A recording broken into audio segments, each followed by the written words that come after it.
Hey guys, tonight we slip into a damp chamber lit by a single tallow candle where you press your hands against a lumpy straw mattress. Heart pounding as hot sweat beads at your brow, and spoiler alert, you probably won't survive this without wincing whenever you hear whispers of French disease in the next village over. So, before you get comfortable, take a moment to like the video and subscribe, but only if you genuinely enjoy what I do here. And hey, drop your location and local time in the comments so I don't assume you're sneezing into a medieval rag while someone tests your fever. Now dim the lights, maybe turn on a fan for that soft background hum, and let's ease into tonight's journey together. You first sense something is terribly wrong one late spring evening when you awake with a fever that feels like molten lead seeping through your veins. Your muscles ache as though you've been wrestling with a drunken ox.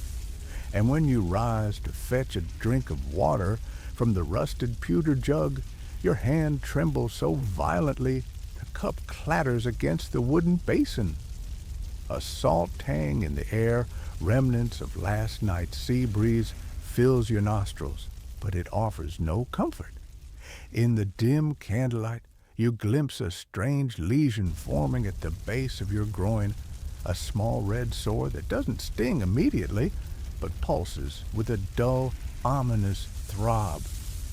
You press a finger to its surface, and the skin against your fingertip feels unnaturally firm, as though there's a hidden drumbeat echoing beneath the flesh.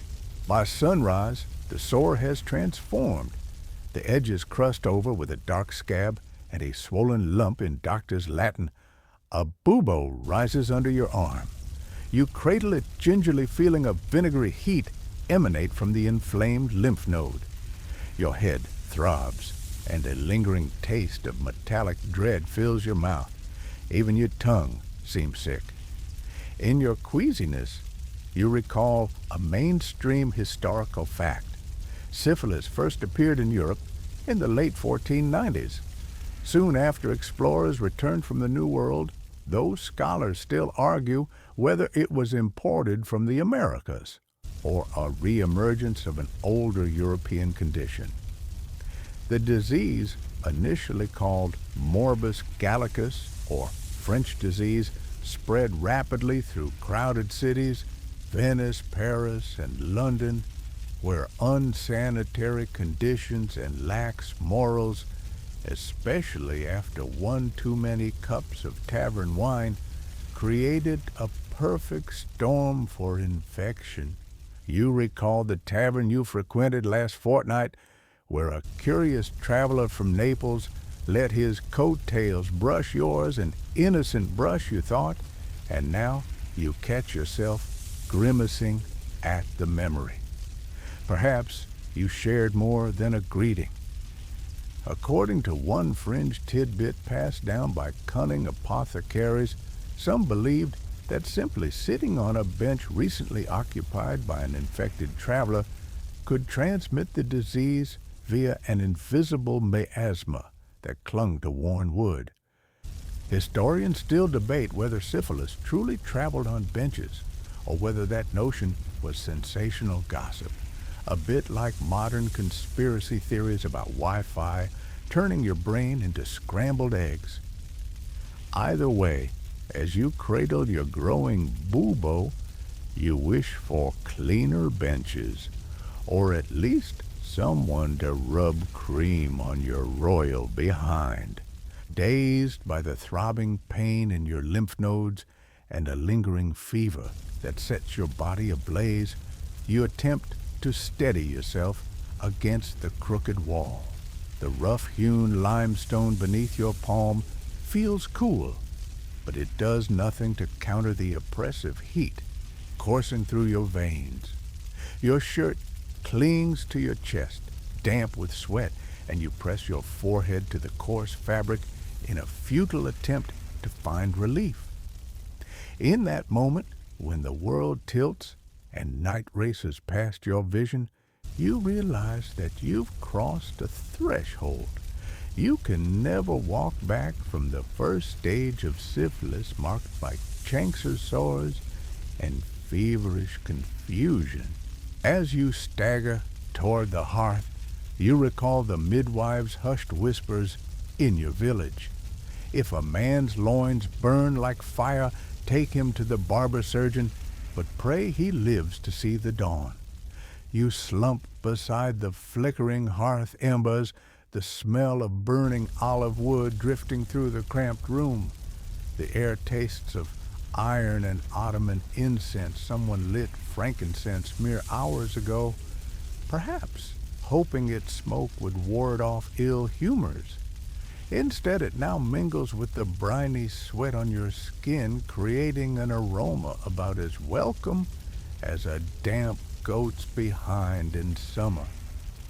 You cough, and it echoes in the silent chamber like a death knell. Despite your agony, you manage a wry, half-groaning joke. My body's so hot I could fry an egg on this forehead, though I wouldn't recommend the taste. In your delirium, you picture yourself as a walking omelet, a thought that brings a sliver of ironic amusement and then reminds you that you left the eggs in that terrible farmhouse kitchen. The scrawny hens there are probably enjoying a leisurely scratch in the dirt, unaware of your tragic fate. A servant girl enters her saffron shift damp with evening dew. Her footsteps whisper on the stone floor as she approaches with a bowl of palliative broth, a bland concoction of boiled lentils and water seasoned only with a pinch of salt. She sets it gently next to you, her hazel eyes brimming with pity. The meal smells faintly of onion and bone marrow, and you swallow a wobbly nod. You know you must muster the strength to eat it, though the mere thought of food makes your stomach revolt. The broth's tepid surface reflects the flickering firelight like liquid amber, and you force yourself to spoon a few drops into your mouth. The taste is thin, yet somehow sustains you, a historical fact in living form in yester-century Europe. Nutrition often determined survival far more than any bleeding or purging. As you sip the broth, the servant recites prayerful words, Sancta Maria, ora pro nobis, a gentle invocation to the Virgin Mary to intercede on your behalf. You feel both comforted and chastened. In a better time, you'd have ignored her prayers and dashed out for merriment under the moon. Now, her faith seems almost tangible, the prayers weaving around your fevered mind like a fragile net trying to catch hope from the void. You recall a fringe belief whispered by bedraggled patients that if you recited sacred psalms while washing with cold river water, your soul and perhaps your flesh would remain untouched by death's icy fingers. Scholars still debate whether these spiritual rinses offered any real cure or merely soothed the anxious mind, but in your fever-racked state, you'd cling to any hope. In the dim glow of the fire, you note the white-yellow sheen of the broth on your lips. A twitch of your hand reveals pinprick sweat beating at your wrist. You feel every muscle contract as though barbed needles pierce beneath your skin. Your teeth chatter. The servant wraps a rust-colored blanket around your shoulders, its coarse wool scratching at your fevered flesh. You try to lighten the mood. This blanket itches worse than the plague pox on a goat's cheek. You mumble, invoking an image that makes the servant stifle a giggle. 3 light jokes already, all reminding you that humor, however dark, remains a balm. even when your bones feel like broken bitumen. Moments later, you drift between fevered dreams where serpents coil around sharpened pewter bowls, hissing that you'll never wash away the poison. You glimpse a spectral barber surgeon guiding a silver blade across your forehead, yet when you blink, he is gone. Instead, a scene shifts to your childhood. You chase geese across a sandy courtyard, laughter echoing like church bells. Then you're back in this damp room, and the weight of your predicament presses down like a death shroud. You realize that you've entered a world where science blurs into superstition, and every remedy, be it mercury ointment or pigeon dung, carries the promise of salvation and the risk of ruination. In the distance, you hear faint tavern music drifting from the adjacent street, a reminder that life outside continues its dance, unaware of the tragedy unfolding within your chest. You realize you must face what comes next, the second stage of this dreaded malady, where rashes bloom like malignant wildflowers across your torso. The servant's final words echo in your head. May the Virgin protect you from all harm, and you steel yourself for the days ahead, each one an uncertain step along a path strewn with pain and shame.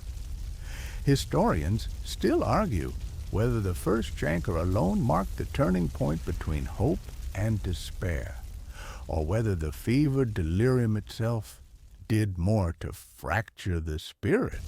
Either way, you understand that this dreadful journey has begun in earnest, and no turning back remains. You step out into the narrow alley, each footstep echoing off sun-baked stone as you clutch your tattered cloak tighter, hoping to conceal that telltale groin sore from yesterday. The market stalls breathe life into the air with sizzling meat and mounded spices, but the moment you pass beneath the striped canopy of a fruit seller, you feel the hush. Vendors cast sidelong glances, bantering hushed jokes among themselves. There goes Tommaso, one mutters to his companion. His whispers smell worse than yesterday's fish. You feel your cheeks burn under a mounting blush of shame and fear. In this moment, you truly understand how Renaissance townsfolk treated anyone whispering about the French disease as pariahs, their homes deserted, their reputation drip-dried in gossip. You recall that horrifying admission you made to the local barber surgeon last night about that dark sore blossoming in your undergarments. He'd stiffened, his mustache twitching, then he'd tossed a glance around as if expecting rat-faced fiends to materialize. Now daylight confirms it. Your neighbors recoil as if you'd offered them a cup of poisoned wine. A mainstream historical fact surfaces by the early 1500s. Syphilis was widely blamed on immorality, especially promiscuity and unchaste behavior, and public health ordinances often mandated quarantine of suspected cases. Merchants and cooks, fearing ruined trade, petitioned city councils to ostracize the infected. You realize now, quelling rumors was as urgent as quelling fevers.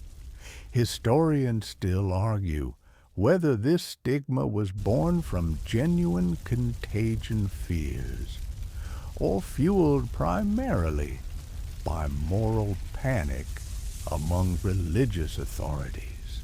You press your palm to a sun-warmed wall, trying to steady your racing heart. From above, a cat sprawls across a red-tiled roof, flicking its tail as if bored by human antics. You inhale a ragged breath and approach a cluster of townsfolk gathered in the square baker's apprentices, dusting flour from their russet tunics, a pair of tailors measuring linen lengths in the sunshine, and a priest in saffron robes exchanging doctrinal gossip. You'll hear hushed references to the man with the pits, a crude nod to your groin sore. The priest murmurs, "God's wrath knows no bounds," while the tailors smirk, "His wife must have sinned worse than a scolded goose." Each remark lands in your chest like a wooden bucket, threatening to spill shame across your bones. As you walk past, a matron in indigo shifts exclaims to her neighbor Bet, "He danced with too many tavern strumpets."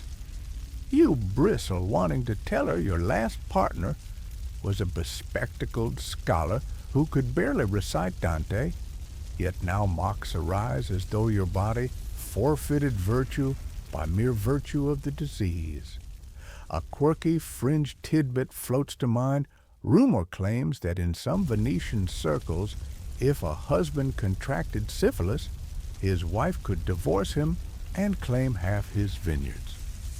Imagine leveraging your doomed private parts into real estate. Historians still argue whether these divorce clauses were real law or a vanity tale concocted by vengeful wives. Either way, you wonder if you could pawn off your impending doom for a slice of someone else's claret supply. You pivot, hoping no one noticed your gallows humor. The cobblestones underfoot feel rough, each pebble pressing uncomfortably against the soles of your sandals. The air tastes of sweat and blood. This city is too hot in late summer for comfort. You pause at the fountain near the olive press, cupping cool water in trembling hands. The clear liquid runs over your scraggly beard, and you flick droplets onto that angry lump under your arm. A sudden spasm of pain makes you hiss, and a child no more than 7 points and giggles. Look, the sore man drinks blood water. He shouts, prompting a round of chuckles from merchants perched on nearby barrels. You feel your vision blur tears, or sweat, you can't tell. A man in russet trousers picks up a small iron bucket, approaching you with a sorrowful expression. "Please," he whispers, "leave before this spreads in rumors." You nod, shame weighing heavier than that bucket might, though you barely have the strength to ascend the angled street. Each step feels like scaling Mount Vesuvius in gloves of sandpaper. You recall the first sultry night, how river water soothed your fevered skin. Section 1, and you wonder if any droplets clinging to you have seeded fresh whispers. Everything feels toxic. You find a narrow side street where a pair of women, baker's daughter in saffron and husband-to-be of the tanner's niece in teal, avoid even meeting your gaze. They speak in tremulous whispers. "Must we leave the baker's hearth? Now I fear he'll infect the kitchen." One woman holds a loaf of bread close as if shielding it from your invisible contagion. Their anxiety catches in the air as tangible as a dust cloud. You swallow, realizing that your mere presence now feels like a threat to innocent ears. It's as though you carry a plague not visible, but felt with every recoil. Nearby, an elderly barber surgeon, your last resort for mercy, closes his door with solemnity. You see his knuckles whiten as he grasps the latch, not daring to expose the clinic's interior. You recall that his razor usually gleamed with hope, but now it's sheathed in rust. He juggles between aversion and oath-bound duty. A light joke flits in your mind. Barber's shears might slice hair, but they dare not slice syphilis. You choke on the thought, knowing that humor here feels like tainting holy water. Even the barber surgeon's refusal now compounds your isolation. Arthritic footsteps lead you to a small courtyard where a midwife tends a sick child. She pauses upon seeing you, lifting a linen scarf laced with embroidered flowers. You've come for herbs? she asks, voice soft, but wary. You shake your head, trying to offer a reassuring smile, but your lips quiver. She steps back, placing the embroidered cloth between you and her sick patient, as if safeguarding innocence. A mainstream fact springs to mind: many midwives in this era, doubled as rudimentary physicians prescribing poultices or teas for fevers and skin sores, yet face shunning if associated with syphilitics due to fear of contamination. Historians still argue whether midwives genuinely risked infection through such contact or whether social panic exaggerated the danger. You desperately need her to believe you're not here to poison her child, but your presence feels like a walking disease vector. You hear a chant rising from the church behind the courtyard, a persisting echo of Section 9's moralizing sermons. The priest's voice booms, "Purge your sins with holy water, lest the devil's disease claim your very soul." He swings a censer clouds of incense, drifting overhead, the smoke's fragrance both suffocating and cleansing. Crowds kneel, crossing themselves, as though spiritual washing can replace physical medicine. A light jest forms. If incense smoke drove out devils, maybe they should have hosed down the entire city. But you swallow it, knowing the sting of judgment feels sharper than any rebuke. As the chant continues, you remember that in some circles, afflicted individuals were paraded through the square as living warnings, like cursed talismans to deter promiscuity. No, not for you. That fate belongs to the truly pitiable, those with open sores displayed for coin, yet you feel akin to a lamb led to slaughter exposed for all to see. A fringe detail drifts in whispered gossip claims that some nobles paid off priests to keep such parades secret. Historians still argue whether these hush-up schemes ever worked beyond the grand estates. Still, you'd give half your soul to vanish rather than endure public shaming. You slip deeper into the alley footsteps, echoing hollowly. Torches flicker along the walls, casting long shadows that dance like wraiths. The air grows cooler, a brittle contrast to your heat-racked body. A stray dog sniffs at your heel, jerking back as though disturbed by an invisible stench. You halt, studying its wary stance. If creatures sense something, you cannot, what hope remains? You shiver despite your fever, recalling that in some villages, syphilis sufferers were fed only cold, congealed broths in isolation huts. Hearth fires went cold, as if the world dismissed your need for warmth. Now this dog's recoil deepens your dread. You are not just sick. You are unclean in nature's eyes. You touch your forehead, where sweat still clings like fine dew, and fight the urge to let tears slip.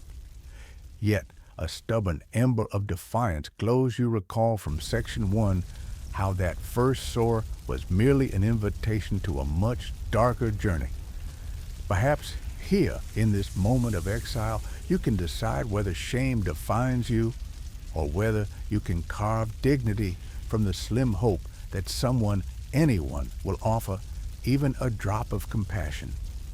As torchlight flickers and the priest's chant fades into the night, you sense that the next steps will be walked in solitude, but your heart still yearns for the gentlest touch of mercy in a world quick to condemn. You wake to the bittersweet tang of mercury on your tongue. No dream, just yesterday's barbaric bath lingering in your mouth. A servant slides a pewter basin toward you, its shallow bowl carrying a murky, silvery suspension that glistens under a sputtering oil lamp.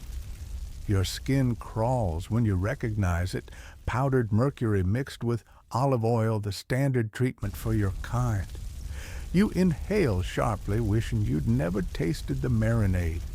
Instead, you prepare to smear that toxic elixir over every inch of your flesh, hoping it will cure you before it poisons you.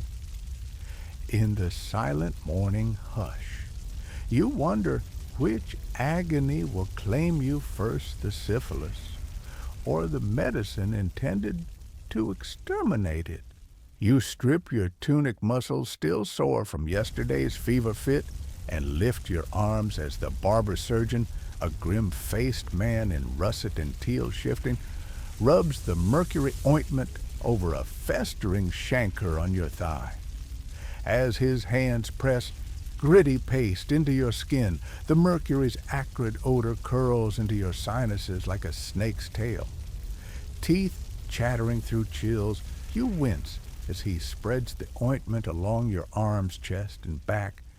Every inch receives the paste's heavy touch, leaving a thin, silvery film that shimmers in candlelight. You cough, the bitter taste sticking in your throat. A mainstream historical fact surfaces in your mind.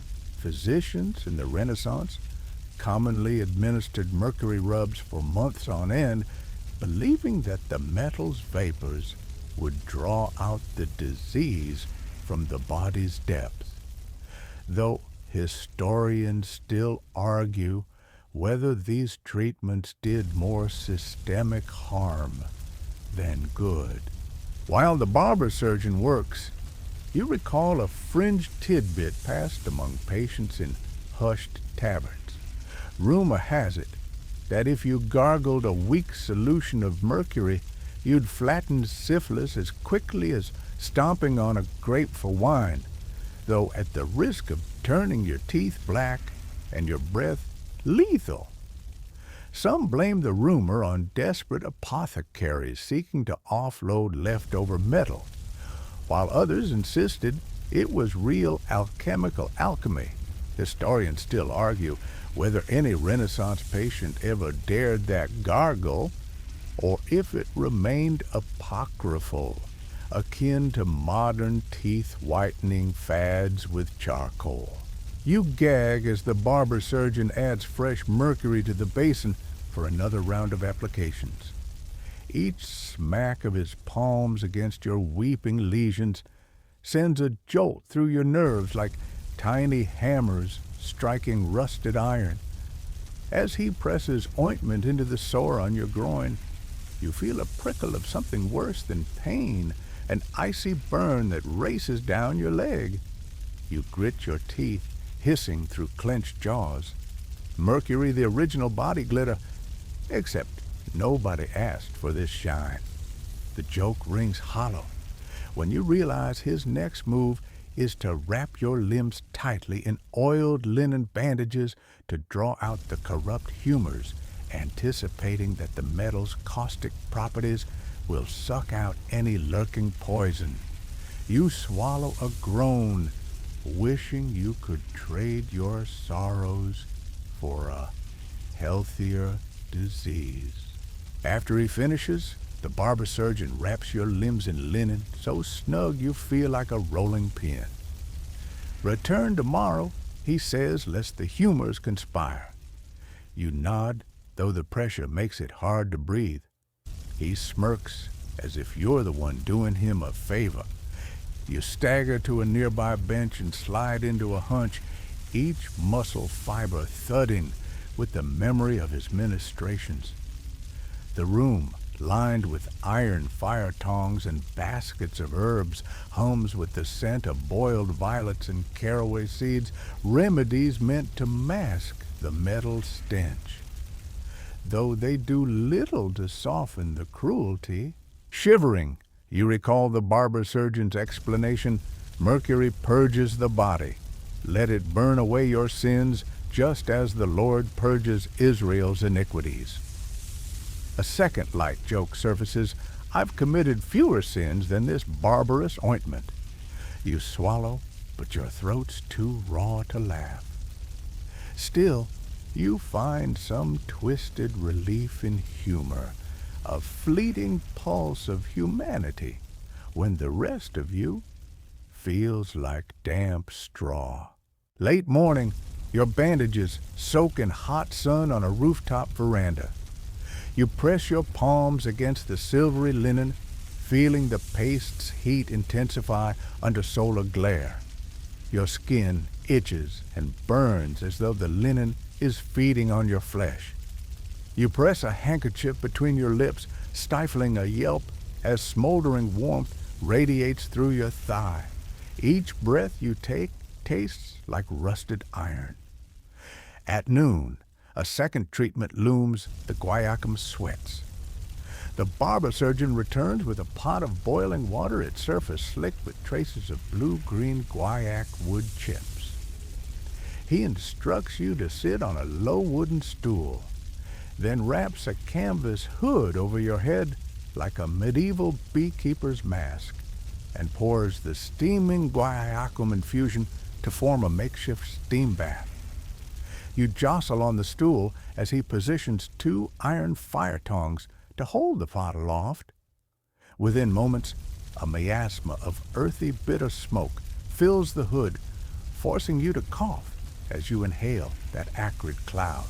Breathe deeply, he says, adjusting the hood's drawstring. The steam billows around your face, stinging your eyes and nose. You gag and swallow hard, feeling the hot vapors sear down your throat like molten copper. Modern terms might call this a sauna detox. In Renaissance terms, it's a mercy killing by flickering flame. You imagine your lungs as sponges soaking in noxious fog. A mainstream historical fact flits through your shuddering mind. Guaiacum, imported from the Caribbean, was believed to induce sweat and fever symptoms thought to purge syphilis. Yet historians still argue whether inducing a fever actually helped the patient purge infection or merely worsened dehydration and fatigue. Under the hood, you pant the steam pressing down like a suffocating ghost. Beads of sweat form on your forehead and drip into your eyes, stinging like tiny shards of glass. Each breath feels like you're inhaling the breath of 1,000 Caribbean trees, exotic yet lethal. You imagine those trees miles and centuries away, whispering curses at you for repaying their sacrifice with your suffering. After a quarter hour, a swirl of dizziness overtakes you. Your vision swims green and gold. The barber surgeon removes the hood, and you gulp fresh air, sputtering and gasping as though you've been submerged in a tar pit. He wraps a damp blanket around your shoulders, ostensibly to soothe your shock. Your teeth chatter as though you plunged into Arctic waters. A third light just emerges. If this is a bath, I'd rather swim with piranhas. At least they'd eat me quickly. Despite the pain, you stifle a pained smile. In the hours that follow, fever spikes again. Your skin reddens. Your pulse pounds like a smith's hammer.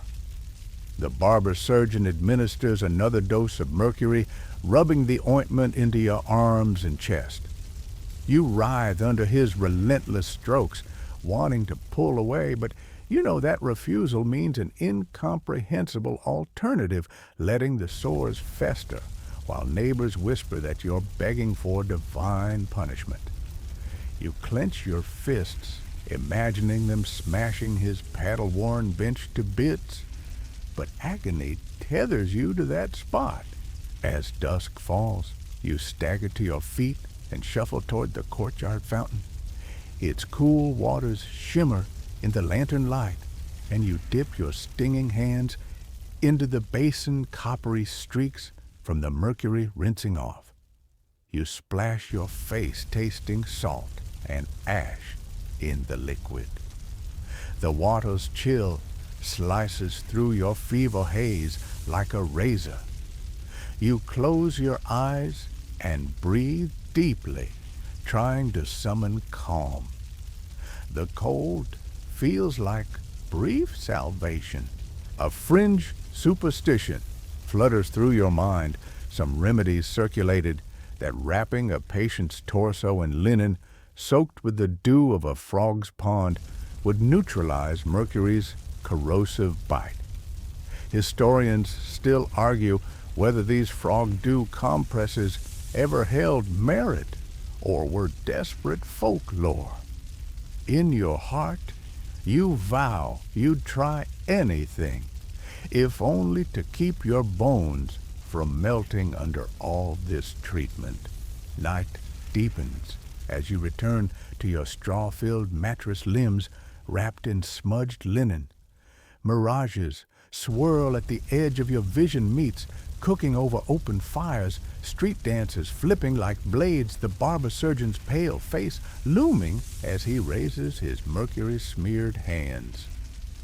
You blink, chasing those specters away, but the mercury's tang lingers on your bruised lips.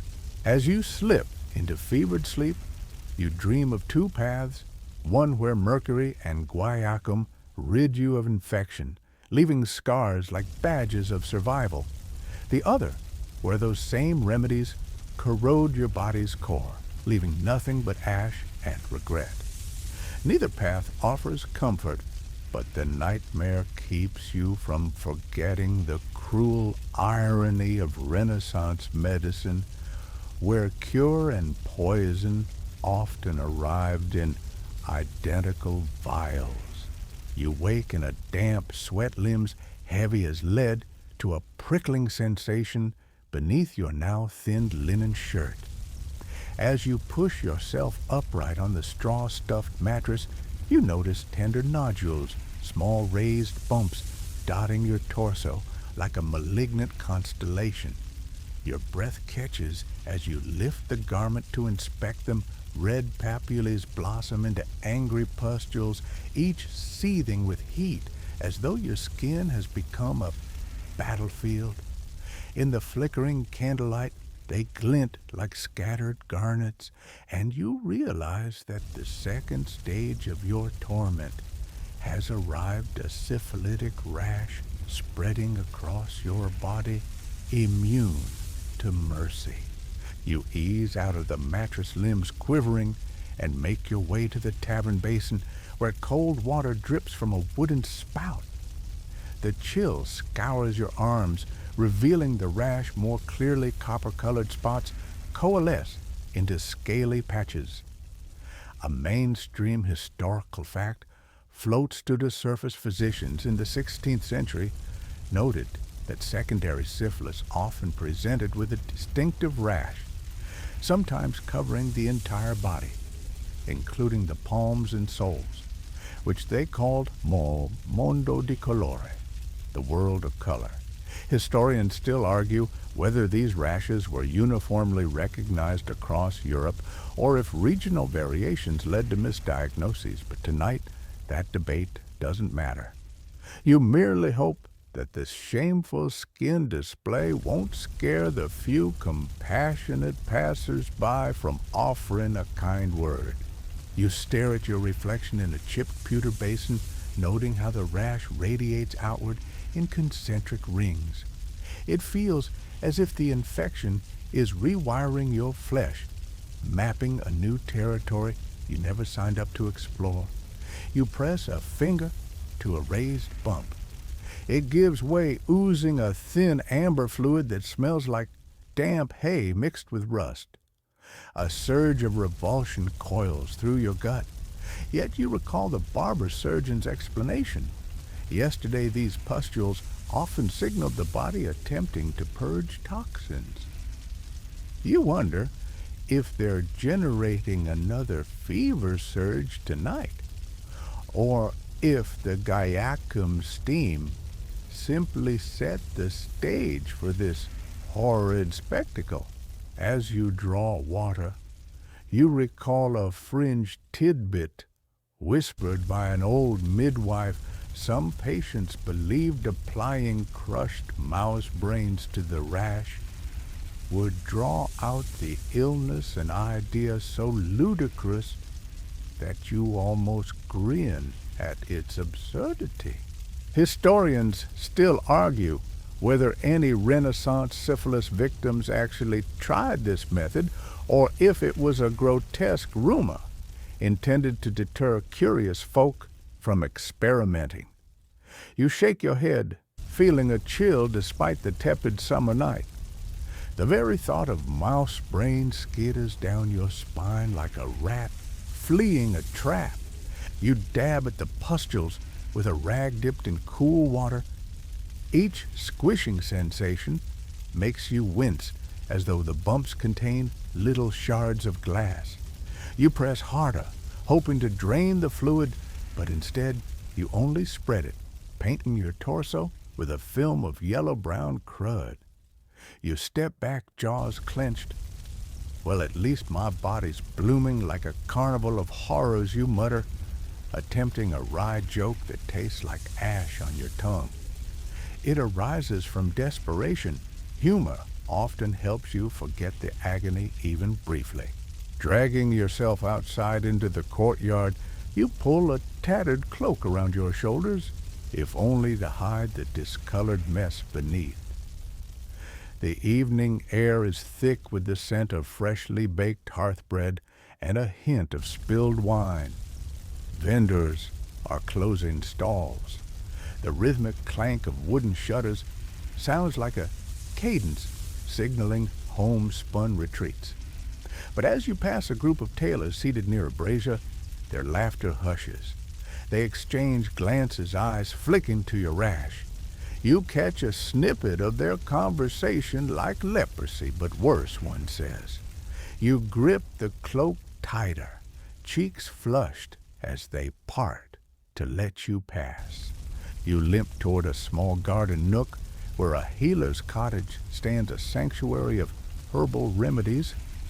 Inside, a woman in a russet shift tends to potted herbs, lavender, wormwood, and sage.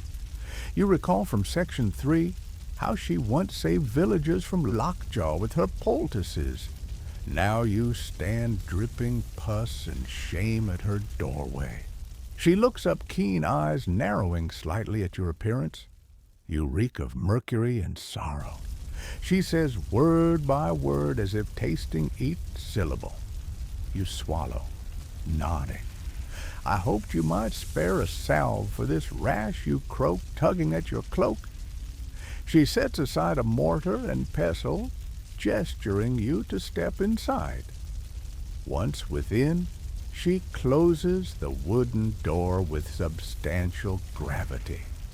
The click echoes, sealing you from prying eyes and malicious gossip. She moves with practiced calm, plucking a fresh sprig of comfrey.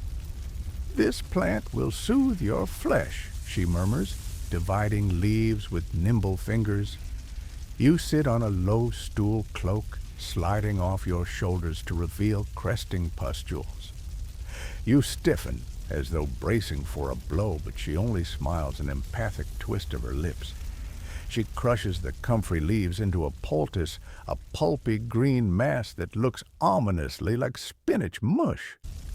She adds a drizzle of aloe vera gel, a luxury in these times, and a pinch of powdered oyster shell, a salt-based abrasive once believed to cleanse skin. A mainstream historical fact resonates. Renaissance healers commonly employed comfrey to treat wounds and inflammations, relying on its reputed cell-regenerative properties. However, scholars still argue whether comfrey's efficacy was truly medicinal or simply a placebo that soothed patient fears. You close your eyes as she applies the cool paste to your rash, wincing as the poultice's moisture mingles with pustular heat. It feels like a blessed reprieve, at least until you recall the barber surgeon's earlier counsel that some poultices could trap heat and worsen infection. You open your eyes to watch her expression tighten with concern. Avoid this overnight, she says, reinforcing the comfrey wrap with a band of linen. It must dry fully, but change it at dawn. You nod, knowing full well dawn's light may expose you to another round of stares. She hands you a small vial of wormwood-infused oil, instructing rub this between your shoulders each morning. It drives out malaise. You flex your sore arms, picturing that oil's strong, bitter scent coaxing out unseen demons. A fringe detail drifts into your mind. Rumor has it that if you recited a prayer to Saint Roch while anointing with wormwood oil, the saint's intercession might purge syphilis from the soul, if not the flesh. Historians still argue whether these saintly rituals were sincere attempts at spiritual healing or simply clever marketing to bolster church coffers. You step back into the night air, clutching your herbal kit.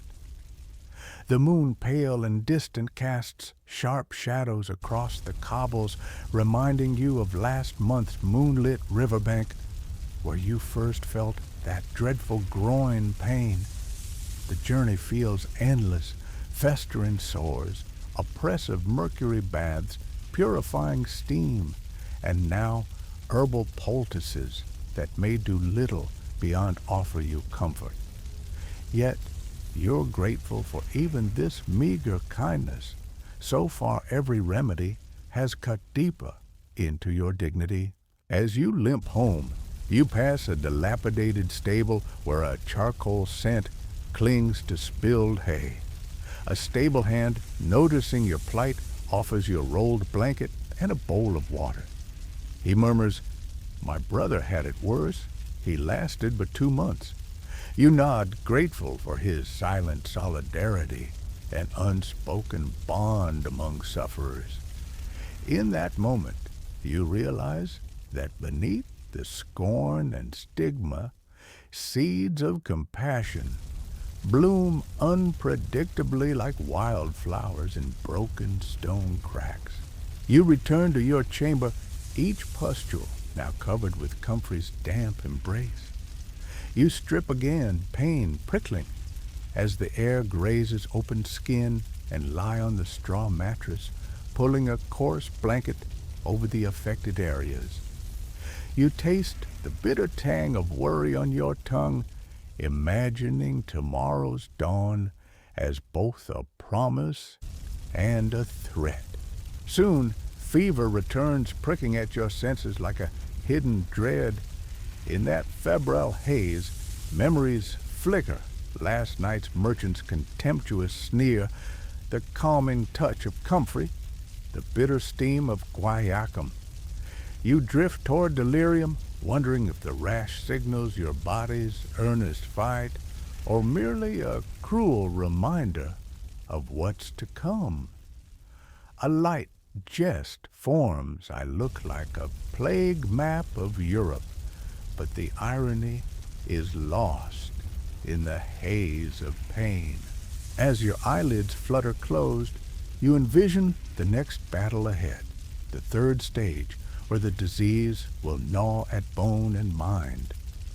Tonight, though you cling to comfrey's cool caress, and the faint hope still flickering in your spine, the rest must wait for the unforgiving sunrise.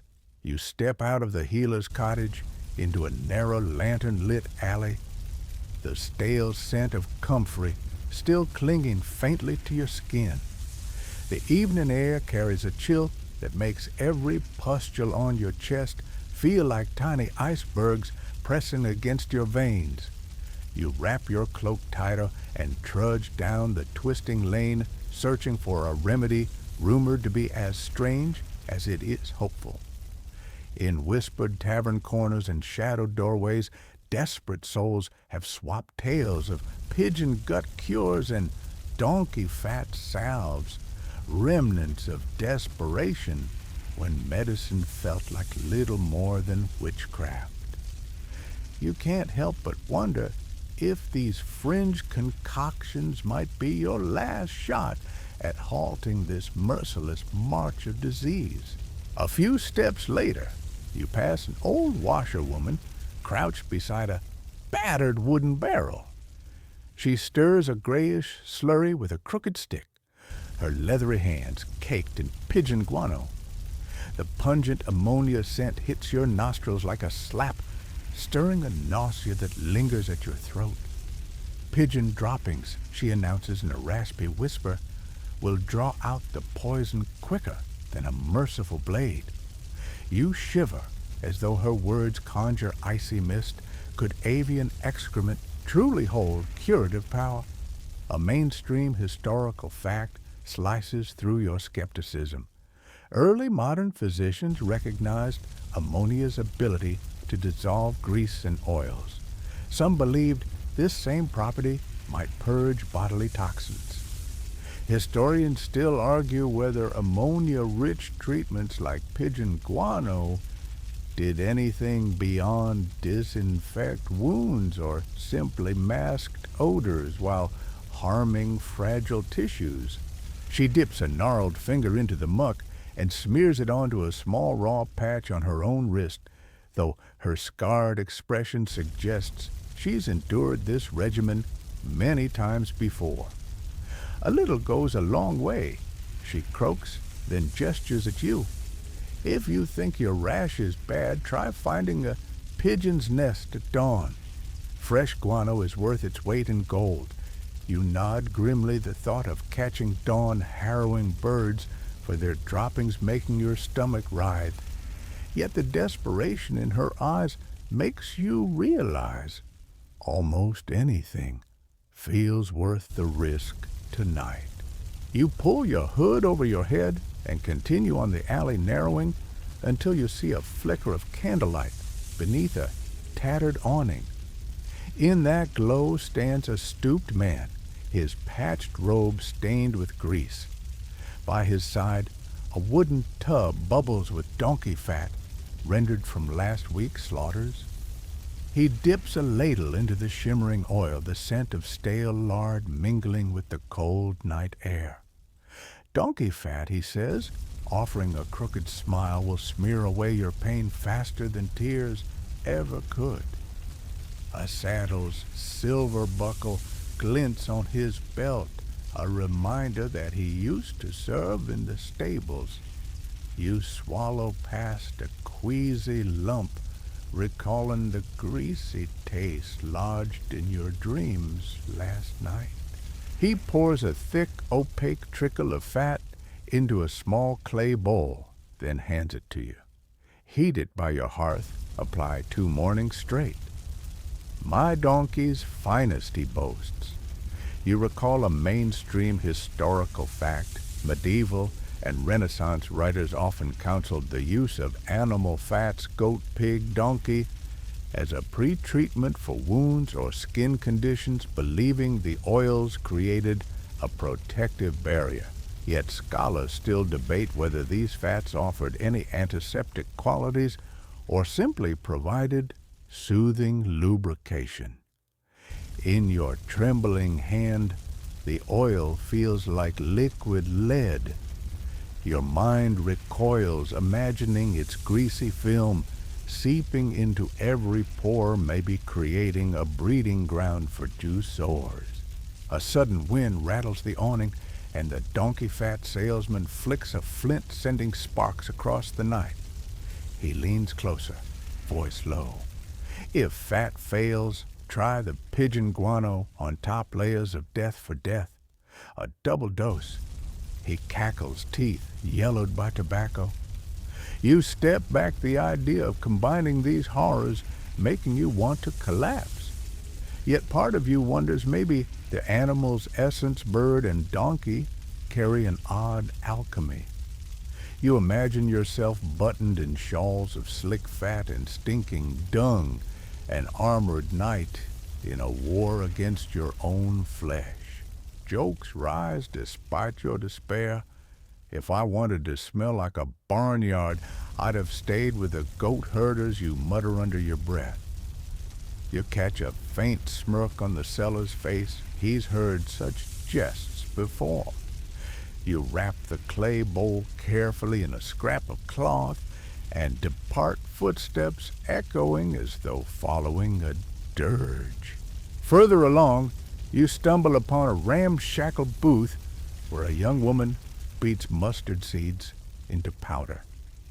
A basket of yellow blossoms sits on the counter pedals, pressed into a face mask that makes her cheeks glow, as if the harvest sun lives there.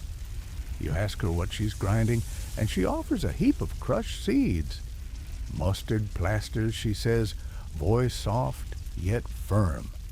Rubbed on your chest, they'll draw out fever and boost your courage. You watch as she makes a paste mustard powder vinegar and warm water and slather it on a pauper's shoulder. The pauper's face contorts in agony. You imagine the burning sensation as akin to fiery embers pressed against chilled skin. A mainstream historical fact emerges. Mustard, an ancient spice, was used as a counter-irritant, believed to distract the body's attention from deeper internal fires. Yet historians still argue whether the pain inflicted by mustard plasters ever offered genuine therapeutic benefit, or primarily capitalized on the placebo effect. You recall the ivory tower medics sneering at mustard as a barbaric tactic. Yet here on the muddy lane, the excruciating ache seems a small price to pay for relief, even if temporary. You retreat from the mustard scent, the sting still echoing in your chest like a bell tolling. Your hand drifts to your forehead, stippled now with smaller lesions, and you realize these folk remedies feel less like healing and more like an unending audition for agony.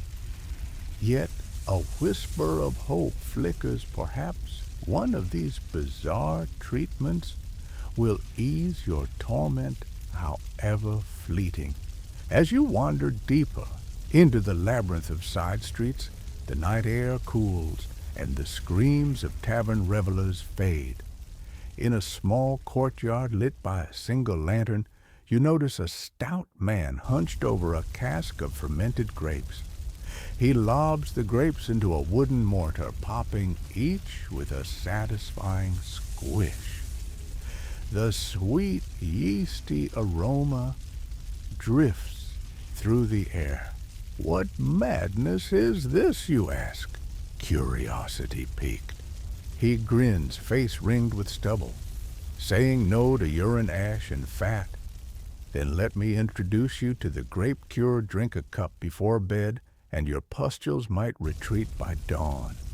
You stare at the crimson juice pooling in his wooden bucket, realizing its trickery, alcohol's warmth, and diuretic power. A mainstream fact dances in your mind. Renaissance physicians often prescribed moderate wine use to stimulate circulation and purge toxins through sweat and urine. Historians still argue whether this drunk cure truly offered more benefit than harm. Excessive drinking could weaken your body, yet moderate sips might ease fever and pain. You dip a wooden cup into the bath of red liquid and lift it to your lips. As the sweet, sour wine hits your tongue, you feel a fleeting warmth slide over your chest. Your lips stick from sugar, but the relief, momentary as it is, sparks a tiny ember of hope. You attempt a joke voice, wobbling, "If I must be a drunkard to live, so be it. My liver can be my scapegoat." Though your quip lands like a stone in a pond, it stirs a faint chuckle from the grape crusher. You swallow again, savoring the sharp tingle as it dances down your throat. For a moment, the burning in your pustules dulls, as though your pain is lost in the swirl of grapes and moonlight. You stagger to a nearby bench, letting the lantern's glow flicker over the alley's rough-hewn beams. In that silence, you realize how these desperate remedies, guano, donkey fat, mustard plasters, fermented wine, share one common thread. They exploit anything at hand when trained medicine fails.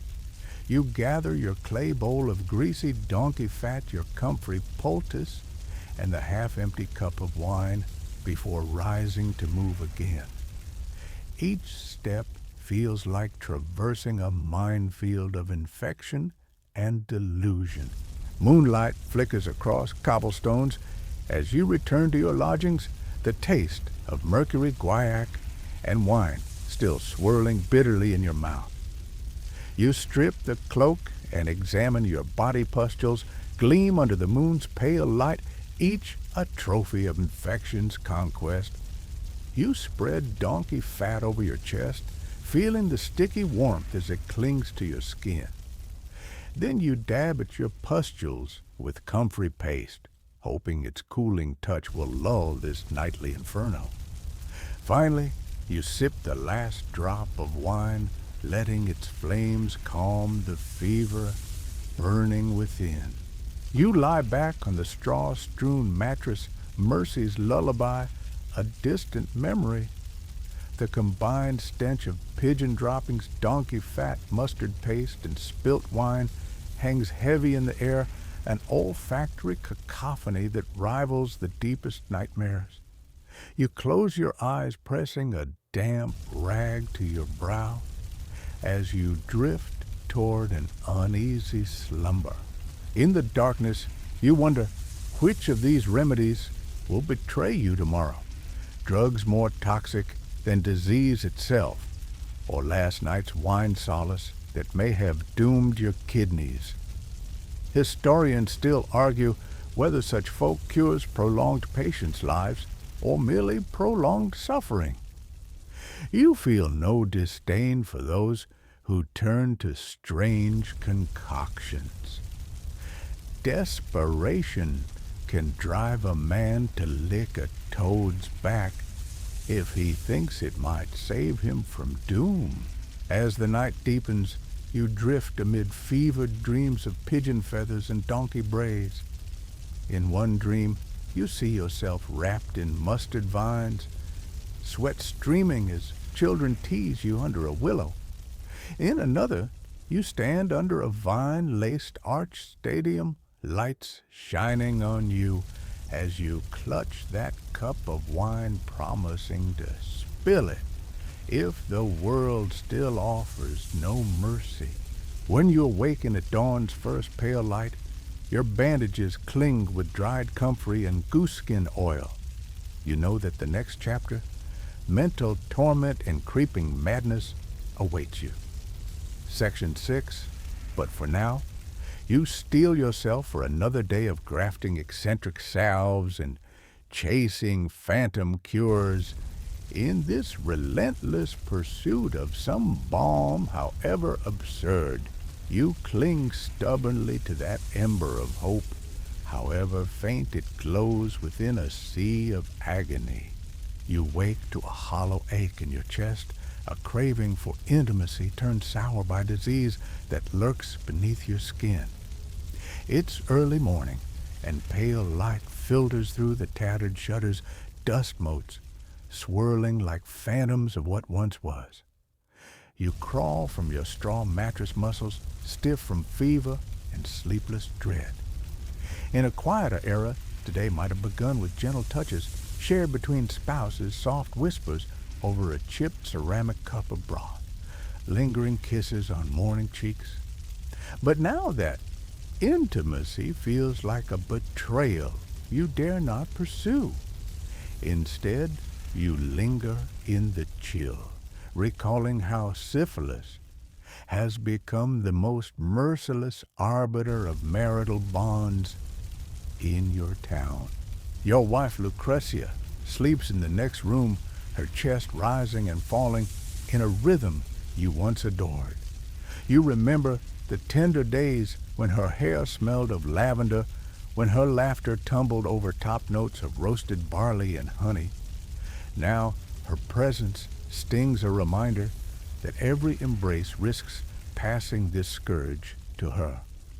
A mainstream historical fact emerges by the 16th century. Syphilis became known as a venereal disease that could transmit through sexual contact, precisely why, in many Italian city-states, newlyweds underwent medical inspections before cohabitation. Historians still argue whether these premarital checks were broadly enforced or little more than moral theater. But either way, you and Lucrezia never passed that test. You peel yourself from the pillow and wrap a threadbare shawl around your shoulders before stepping into the common room. The hearth's ashes still glow faintly, a dying ember of last night's fuel. You recall Section 3's brutal mercury rubs and guaiacum swathes, yet feel that your worst treatment might be the isolation that marriage has become. You dare not tiptoe to her side. Instead, you sink onto a wooden stool head, bowed, recalling the very moment she recoiled from your fevered lips. A soft light from a narrow window reveals an infant swaddled in linen, your son Marco snoozing in a wicker cradle. His gentle sighs stir a million regrets. You fear your cursed flesh will steal his innocence, yet you ache to hold him. Under her breath, Lucrezia sings a lullaby you once hummed to her on moonlit nights by the riverbank. You hover in the doorway, listening, reluctant to break her fragile solace. A fringed tidbit drifts through your mind. Some believe that an infant's innocence could counteract venereal toxins. If the child was bathed in dew at dawn, an idea so whimsical it feels like a salve for your broken heart. Scholars still argue whether any such rituals held merit, or if they were desperate attempts by parents unwilling to surrender their children to fate. You rise and cross the room, approaching Lucrezia's slumbering form. The hem of her silk shift fans lightly at her ankles, translucent in the morning's glow. You remember how in healthier days you'd trace patterns on her skin, tiny constellations of freckles that reminded you of lost summers. Now you press your palm to the mattress beside her, but she stirs and opens her eyes, catching your reflection in their hazel depths. She grips her shift, pulling it higher, as though to guard her modesty. Even though you know today modesty is moot. The silence stretches thicker than any cloth, as though the walls themselves recoil from your presence. You manage a whisper voice hoarse from exhaustion. Mia amata, my beloved, you should sleep. Her gaze is a tapestry of longing and fear. Her delicate hand reaches toward yours, but hesitates as though touching you might burn her. A light joke surfaces in your mind. I'm less like your husband and more like some cursed relic you'd rather lock in a box. You swallow that line before it escapes your lips. Instead, you squeeze her hand gently and withdraw. She exhales the breath, carrying a tremor that burrows into your chest like a You gaze at the cradle, the infant's face serene, despite the tension swirling around you. She must decide soon to stay or to flee. In many households, a wife infected by a diseased husband faced banishment. A fury of social expectation roiled beneath your skin like wildfire waiting to ignite. A mainstream historical fact in Renaissance Europe, many wives divorced husbands suspected of venereal diseases, often invoking desertion of conjugal duty as grounds. Scholars still argue whether divorces on such grounds were official legal proceedings or more informal community shunnings. You recall that in Venice, divorces were rare yet carried profound social stigma. No one wanted to be seen as unfaithful, but living under the specter of infection seemed worse. As Lucrezia emerges from the chamber in search of linen for the child, you notice how she avoids eye contact, body rigid with unspoken sorrow. She fetches a soiled tunic from the hearth's edge, yours still damp with comfrey and donkey fat.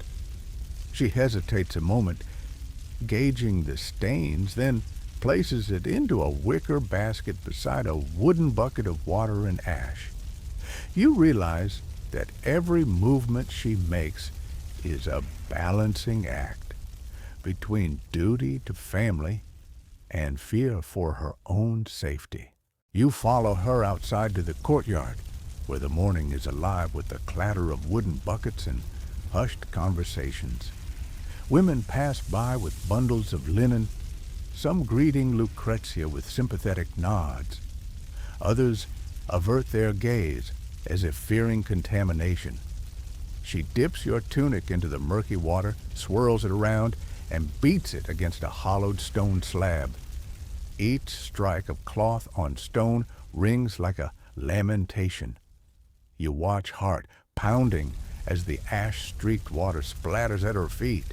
She pulls at your shirt, wringing out the remnants of mercury paste and mustard smear, and you can't bear to watch further.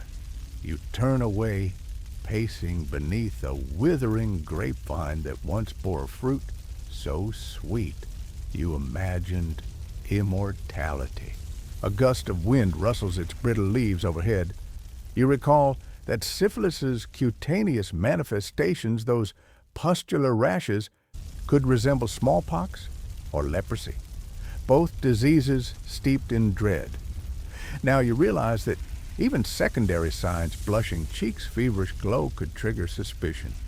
You rub the back of your hand across your forehead, feeling every pustule beneath the thin skin. A quirky detail surfaces in some social circles. A faint blush on the cheeks. The French rose was considered fashionable among young men, a sign of vitality rather than disease. Historians still argue whether this cultural nuance ever genuinely existed or emerged later to romanticize European elites. In any case, your cheeks flush from shame, not vibrancy. Lucrezia finishes wringing your tunic and drapes it over a reed rack under the blazing sun. The cloth clings to the rack like a wounded creature hopeless. She returns to you, wiping sweat from her brow, eyes glinting with unshed tears. She takes your hand, roughened by mercury, where the healer smeared ointment days ago. "My dear, you must get help," she whispers. You swallow hard, the lump in your throat thickening. Help means exposing yourself to ridicule again, perhaps to disease management that kills faster than syphilis itself. You press your lips together, voice hoarse. "I have tried everything you say. Herbs, mercury, guaiacum, guano. Yet each remedy strips a bit more life from me. The wind carries the scent of burnt oak from a neighboring hearth, mingling with the tang of ash and donkey fat. Your words hang in the air, trembling like a fragile bird at dusk." Lucrezia's face steels. She steps closer, lowering her voice so only you can hear.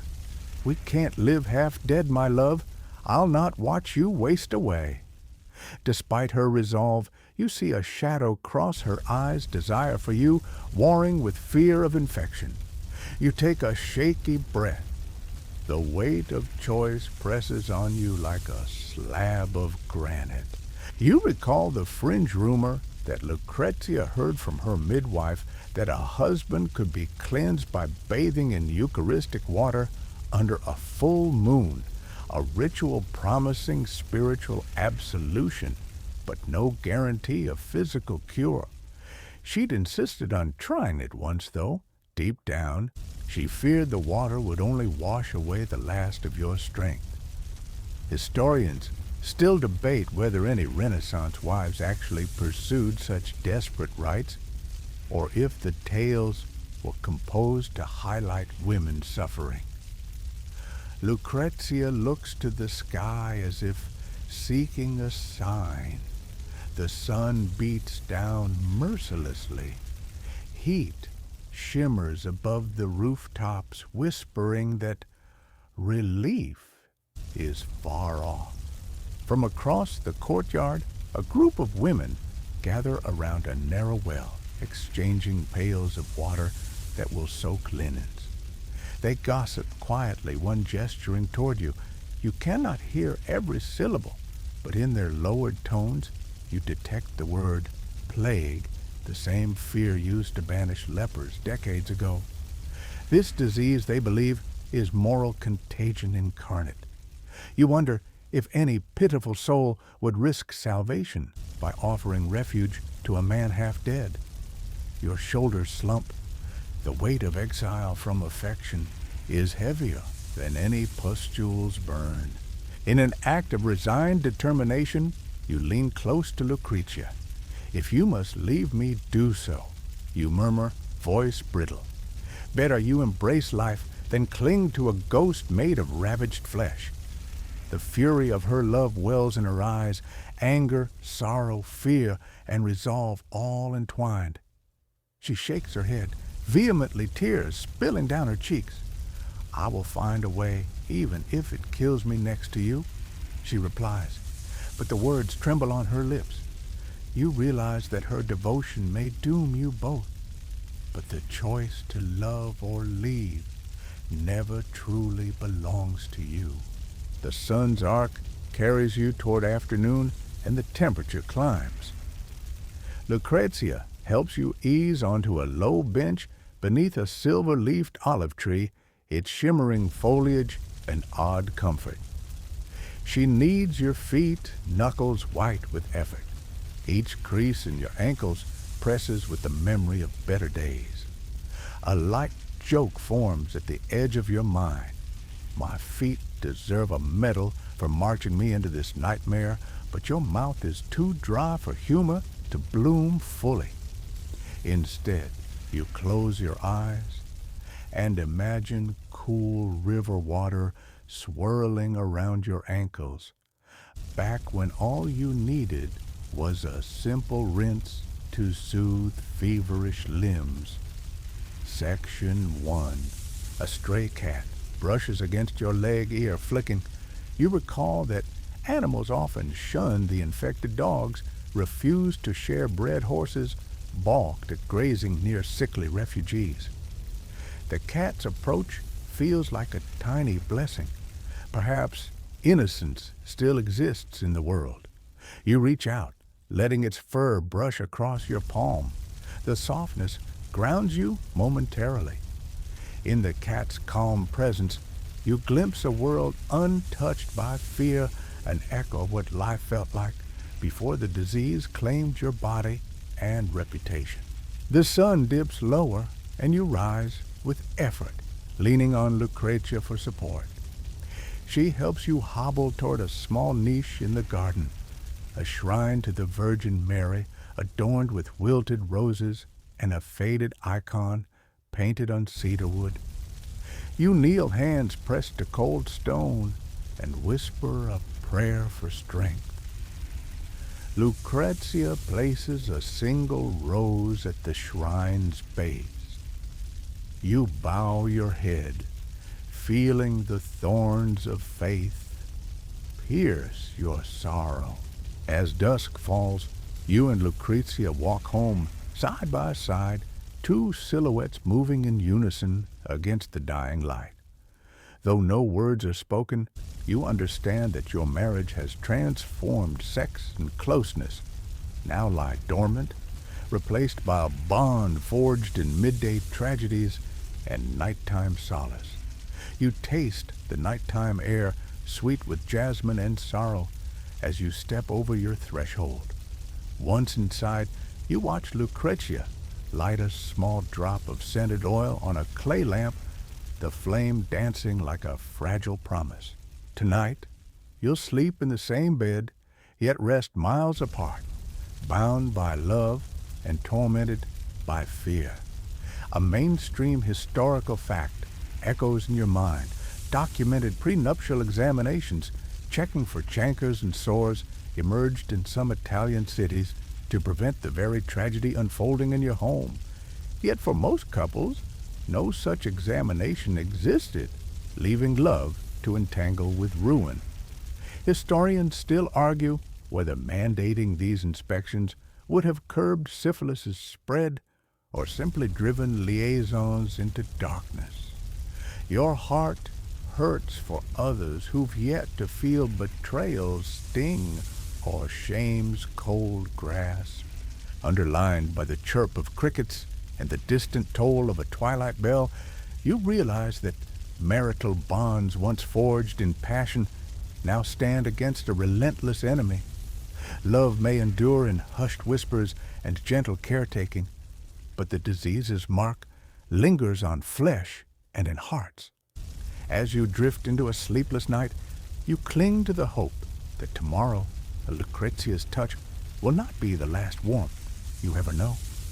For now, though, your shared bed bears silent testament to love's capacity to endure despair, even as it trembles on the edge of loneliness. You step out into the dawning square cloak, wrapped tightly to hide the remnants of last night's poultices, and immediately sense the weight of unseen eyes pressing into your back. Market stalls awaken with bartering farmers, cloth merchants unrolling bolts of indigo and russet, but a hush seems to ripple through the crowd as you pass. A young baker hoists a tray of warmed rolls, pauses mid-scoff, then forces a strained smile before handing you a loaf. Behind him, a group of women cluster near a well-fingers, pinching their shifts' necklines as if to ward off a contagious chill. Even the church bells toll more solemnly today, as though mourning lost innocence. This is the daily theater of shame, you the condemned star wading through a sea of simpering glances and whispered judgments. You recall a mainstream historical fact by the late 16th century cities across Italy had begun tying moral censure to syphilis branding sufferers not just as sick, but as sinners, suspended between divine punishment and social contagion.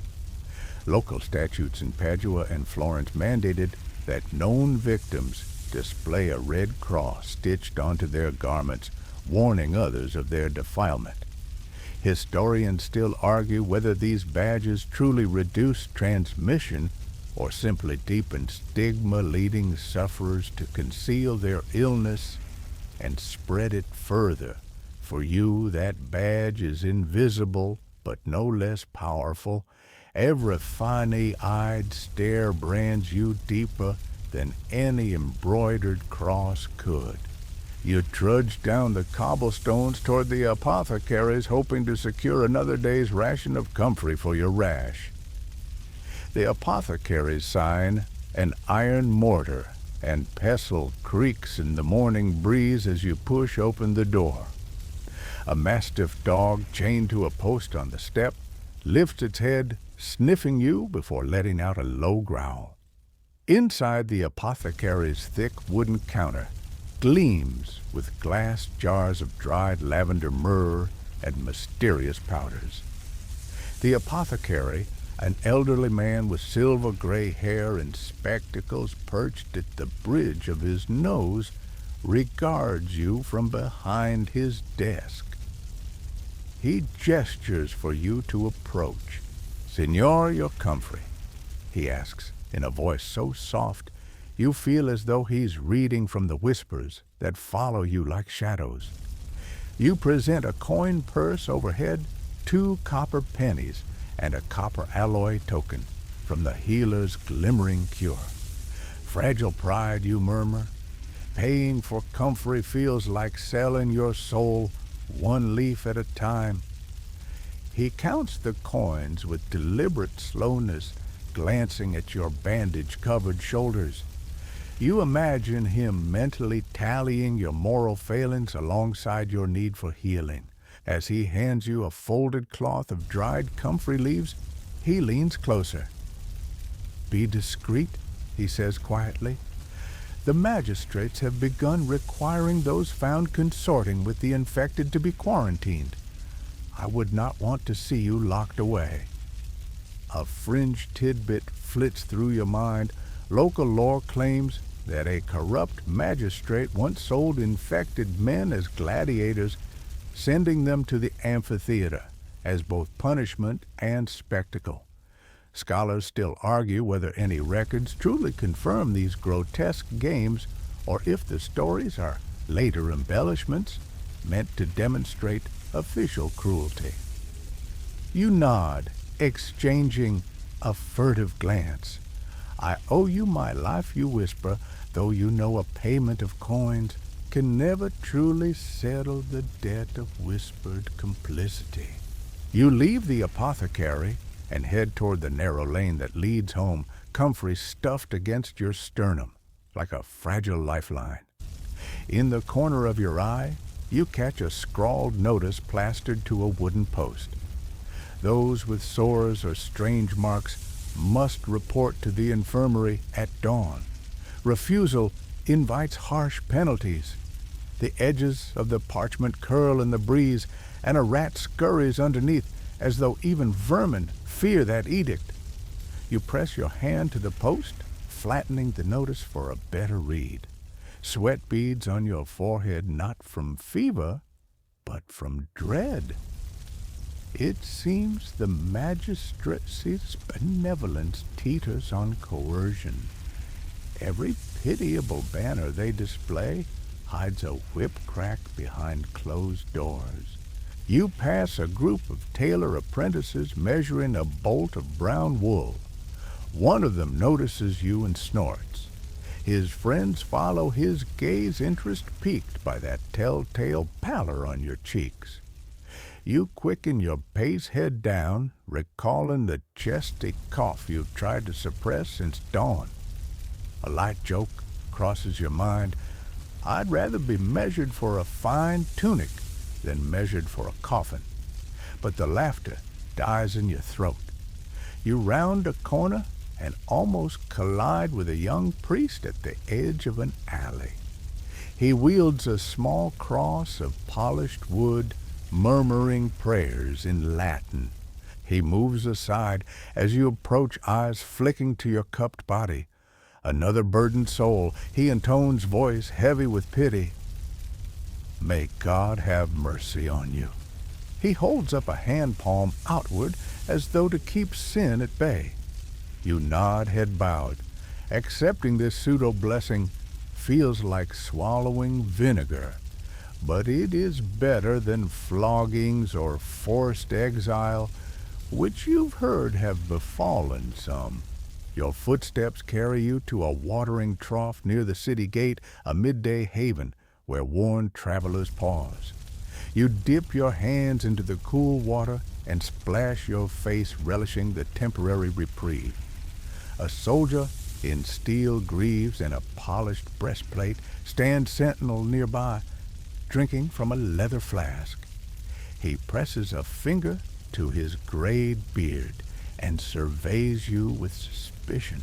You remember a mainstream fact city watchman in many Renaissance courts were instructed to isolate those with visible signs of plague or venereal disease, sometimes erecting temporary quarantine posts at gatehouses.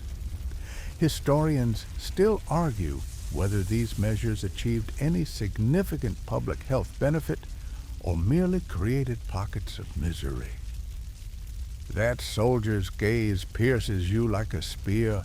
You step away, clothes damp, face flushed, feeling like a criminal in desperate flight.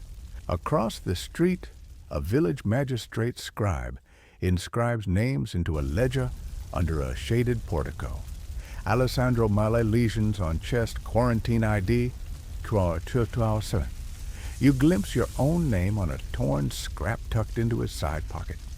Your heart lurches. He might already have you marked.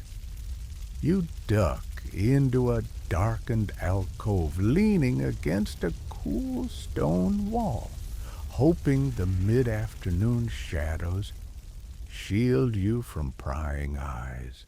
A street vendor hawks roux smoked meat pies nearby. The savory smell teases your hungriest instincts, but you tarry in the gloom instead, unworthy of meals. A stray cat, its fur patchy from fleas, nuzzles your leg. You scratch behind its ear, feeling a pang as the animal rubs against your sores. It purrs as though oblivious to shame. You force a light joke. At least the cat cares not for syphilis, though the absurdity tastes hollow. The cat scurries away as a procession emerges from the market, 3 women bearing a litter, on which a pale youth lies, someone you recognize as the son of a wealthy merchant. His chest is swathed in white linen with no sign of rash. His carriage exudes a fragile dignity. They're headed toward the infirmary across the way, likely seeking the new bloodletting cure touted by traveling physicians. You recall a fringe detail rumor has it that some merchant families believed letting just enough blood drain could draw the venereal poison from afflicted loved ones. But historians still argue whether bloodletting offered any real benefit or merely extended suffering by weakening patients further. You hold your breath as they pass, wondering how many more privileges the merchant's son still enjoys, compared to you privileges that include bribes to skip quarantine lines and access to gold-clasped vials of imported soap. Hungry for fresh air, you continue down the lane, heading toward the river, where laborers dredge sand and clay from the banks. At the water's edge, fishermen in russet tunics haul nets, their shoulders straining beneath the weight of flapping carp. You step closer, boots sinking into wet sand, and the smell of fish mingles with the pungent stench of polluted water.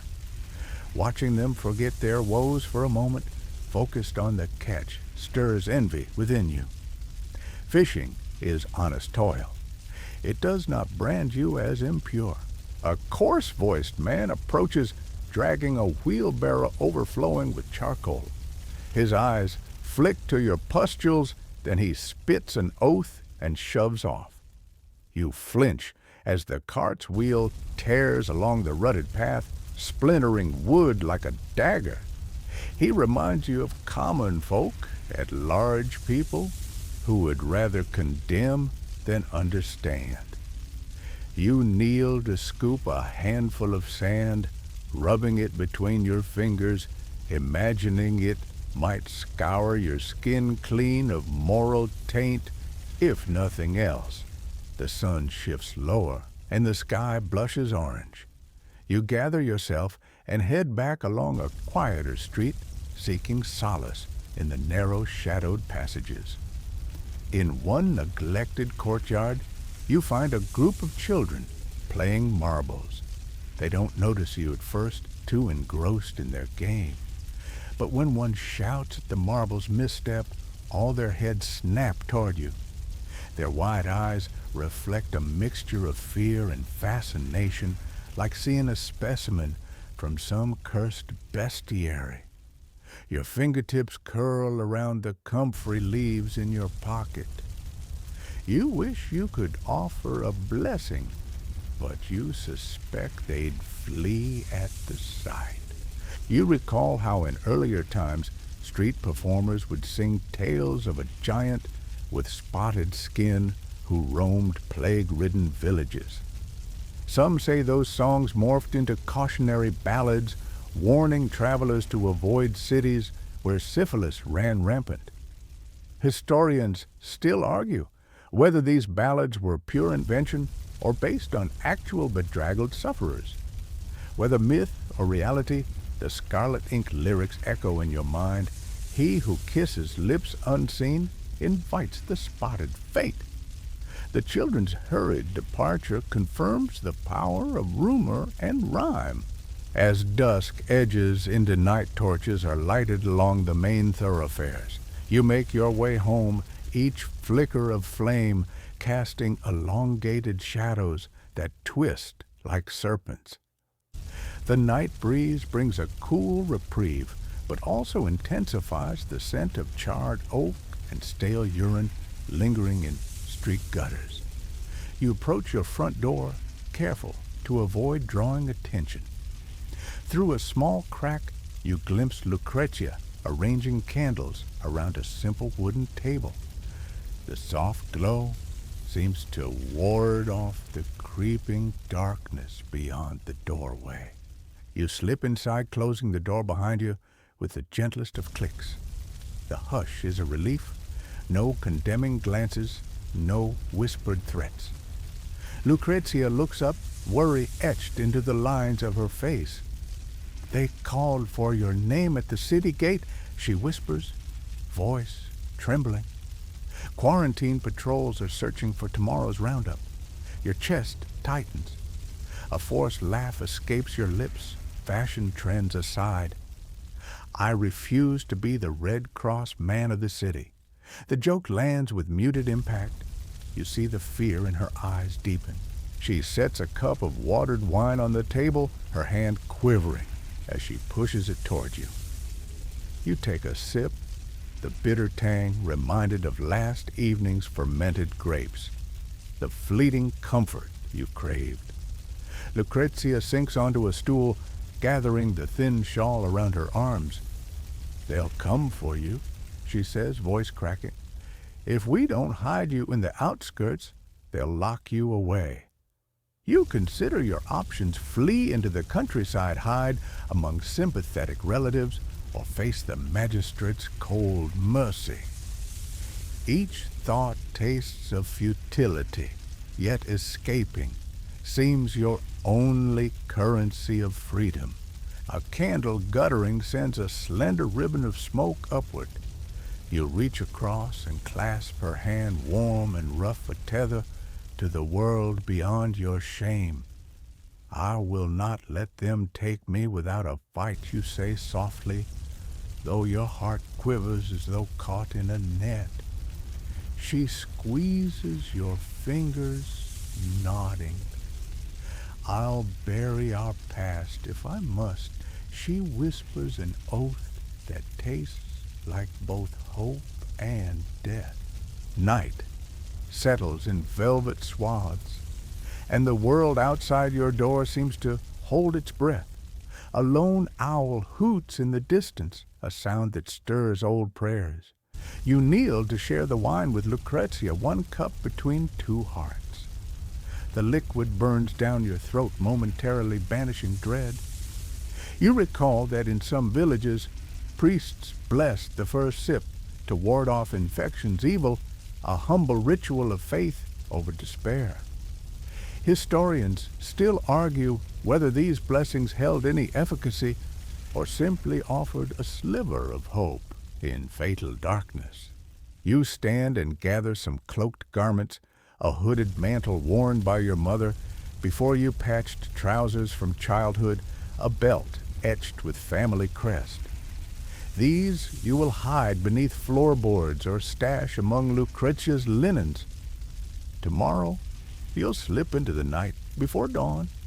For now, though, you allow the candle's soft glow to warm your face. Lucrezia steps forward, placing a tender kiss on your cheek, her lips cool as morning dew. "God be with you," she whispers, then turns away to shelter your son in their shared bedchamber.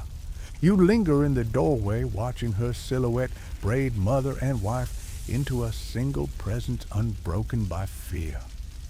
You murmur a prayer, though you're not sure whom you address, God, fate, or some guardian spirit trading in restless mercy. In that moment, the hush of home holds you even as the city beyond readies to spit you out. You close the door and pack a knapsack with meager provisions, stale bread, dried figs, a clay flask of water, and the comfrey leaves that feel like a final talisman against suffering. You slip into a shadowed vestibule and retrieve a small dagger from a hidden niche, a reminder that self-defense might be necessary. Steel glints in the dim light, cold as your resolve. By starlight, you slip through a back window onto a rickety ledge, landing on damp grass in your garden. Your lungs heave as though you've swallowed shards of midnight. You pause, head back, and drink the inky sky, letting its vastness swallow your tormented thoughts. A stray breeze fans the flicker of distant torch flames like lanterns bobbing toward your destiny. As the first dog barks in the distance, you know that soon pursuit will begin. Each second tilts between freedom and capture. You hush, a final thought. May this run across silent fields by a moment's mercy for me. For Lucrezia, for our son, you step forward, leaving behind that candlelit refuge, guided only by moon and memory. In the hush of night's embrace, you wander toward an uncertain horizon, each footfall echoing the stigma that has cleaved you from society. You are hunted, yet unbroken. As you pass beneath a hedge of wild sage, a plant once used to fumigate homes, you brush against its dusty leaves, hoping its scent might mask your scent. You imagine Lucrezia back home, her prayers threading through the darkness to guide your steps. You pray they carry a spark of salvation for society's eyes, and whispers thunder behind you like approach of a storm. Your path unfurls before you as a tapestry of shadows, fields, roads, and abandoned shrines leaning into moonlight. In this exodus, you carry the disease that branded you an outcast, a ticking harbinger traveling under a cloak of starlight. The world narrows to each breath's ache and each step's echo. And as dawn inches closer, you contemplate what lies beyond these walls, an uncertain refuge among kin, a bitter fate in isolation, or the mercy of a weary blade. In the hush of exile, you realize that society's condemnation has stripped you bare, not only of home, but of identity. Yet, with each raw breath, you clutch a fragile ember, the hope that in flight there lies freedom, freedom from stigma, freedom from relentless judgment, and perhaps in some distant garnering of grace, even freedom from the disease consuming your flesh. The dawn you sought is a pale, listless thing filtering through ragged curtains like a wounded animal. Your head pounds with the dull roar of a distant storm, a cyclone of dread and delirium churning within your skull. You press a trembling hand against your temples, breath coming in shallow gasps. The curvature of your own reflection in the chipped mirror seems alien eyes, sunken skin, pallid every curve of your face etched with torment. In that moment, you understand the next stage of your ordeal. The disease is now gnawing not just at your flesh, but at your mind. You force rise from the lumpy mattress, each movement a symphony of agony. The previous night's flight across moonlit fields feels like a fever dream, an echo of a man you no longer recognize. Now, every step toward the small wooden desk where you stored your herbs feels haunted by your own ragged shadow. You glance at the comfrey poultice, cooling in its charcoal dish, and a jolt of revulsion twists your gut. The crusted crust of dried sap seems to pulse in the morning light. You realize that this poultice, once a symbol of soothing care, has become a reminder of the merciless bullet you bought in hopes of reprieve. Your breathing quickens, the room spinning as if tethered to a loose thread. You set a hand on the desk to steady yourself and catch sight of a small clay flute, a battered heirloom you once played to lull Lucretia to sleep. Now, its hollow body feels like a mocking testament to lost melodies. You lift the flute to your lips, but the notes you breathe out sound warped, discordant, and eerie, series of honking sounds that make your own ears recoil. A fringe detail surfaces. Some sufferers during the Renaissance claimed they heard infernal music in their heads, strains of lutes playing in phantom concert halls where demons danced. Historians still argue whether these hallucinations were purely neurological byproducts of syphilis or spiritual afflictions said to accompany divine punishment. You drop the flute, the eerie echo, fading into the heavy hush. You stumble toward the wardrobe, your legs feeling like they belong to someone else, slender willows ready to snap in a strong wind. You pluck out a tatter of your once fine tunic, now so threadbare it barely covers your midriff. As you slip it on, you catch your reflection again, bewildered by how quickly your image fractals into something grotesque. You clutch the fabric and glance at the lone painting on the wall, a serene Madonna cradling the Christ child. You wonder if their serenity has ever been a part of you, or if the notion of peace is a fairy tale you no longer deserve. A mainstream historical fact surfaces. Renaissance physicians recognized that neurosyphilis could lead to erythemismus, a condition marked by irritability, insomnia, and intense anxiety.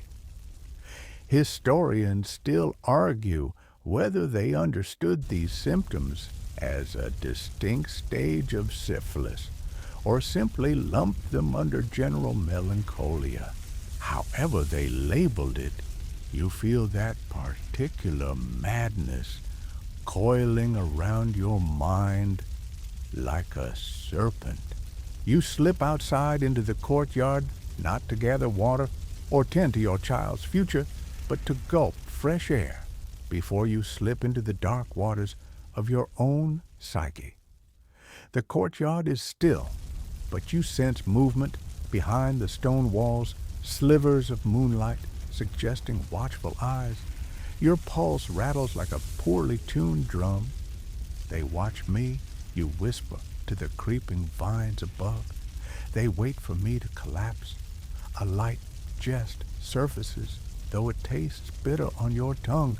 If only the rats would do me the kindness of dragging me under stones. The thought is arresting enough to make your heartbeat stutter before resuming its frantic pace. You pace between cracked tiles' ankles, sinking into tufts of moss that curl like eager hands. Each tile feels alive beneath your feet, as if someone or something lurks just below the surface, ready to spring. You recall Lucretia's gentle touch at dawn, and a flicker of warmth ignites in your chest before it is extinguished by a wave of despair. She's safe now, under the city's walls, but if your mind finally snaps, you dread she will be drawn back into your madness. You stumble to a low bench and sit, knees trembling, hands clutching your head like a man trying to imprison his own thoughts. The hush of the courtyard is broken by a distant dog's bark, sharp, accusatory. Your mind seizes on the sound, twisting it into a warning. They know where you hide. You clench your eyes shut, counting your ragged breaths until the world snaps back into blur. A whispered voice that sounds like Lucrezia's plain name, Alessandro, echoes in your mind. You whip your head around, half expecting her to be standing there translucent in the moonlight. But the courtyard is empty, save for the shifting vines and the tortured moon's silhouette. Your chest tightens as the hallucination slinks away, leaving you in a tempest of terror. You rise unaware of the ache in your knee and stagger toward the well. You lean over the rim and peer into the dark water, expecting to see some distortions your own reflection fractured. Instead, you catch a glint of movement, a fish flicking its fin like a silent witness to your unraveling. Your breath hitches as the fish's beady eye seems to fix on you with uncanny knowing. "Do you see me?" you rasp, half laughing, half terrified. "Do you see what I'm becoming?" The fish darts away, leaving ripples that shatter your reflection into 1,000 trembling fragments. You wonder if you'll ever see a coherent face again. Your stomach lurches. You clutch the edge of the well for support.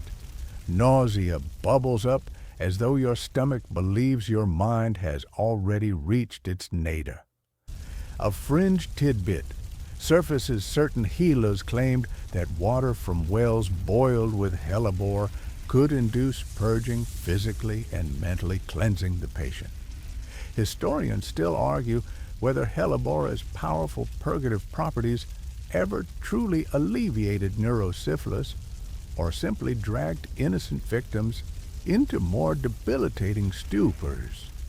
You rub your back and step away, realizing that some antiquated cures might be as lethal as the disease itself. Desperate for distraction, you wander inside and find the ledger Lucrezia once kept of household expenses. Your trembling fingers trace the lines listing comfrey 2 denarii and apparel repair 1 denaro and mercury incense 3 denarii. You flip through pages where her neat handwriting maps the household's life, the price of olive oil, the cost of a bridal dowry, the price of a pint of wine. Now, each word feels like a testament to wasted resources. Your care has bled the household dry. You shovel your fingers through your hair as if trying to uproot the dread that seems to have taken root in your skull. Suddenly, you knock over the ledger and it flops open to a page you did not expect. Donation for the poor 5 denarii. Lucrezia's handwriting slopes with pride, offering charity despite their struggles. Beneath that entry, almost as an afterthought, another line. Locksmith services, ta denarii. Repair door to attic. You recall the hidden niche where you stored that small dagger, the door that only you and Lucretia knew how to open. It chafes you with the suggestion and escape, a final refuge. You press a palm to your chest, pressing the rhythm of your panic into submission. The ledger flutters closed as though it too recoils from the darkness. Night beckons, and the candle on your table gutters guttering, sputtering. You rise and gather the comfrey, the dagger, the ledger, and tuck them beneath your cloak like talismans for survival. Hesitation claws at your heart. You fear sleep's approach, for dreams now twist into grotesque nightmares. You recall whispers of a fellow sufferer who awoke screaming, his mind blinded by visions of black dogs gnawing at his flesh.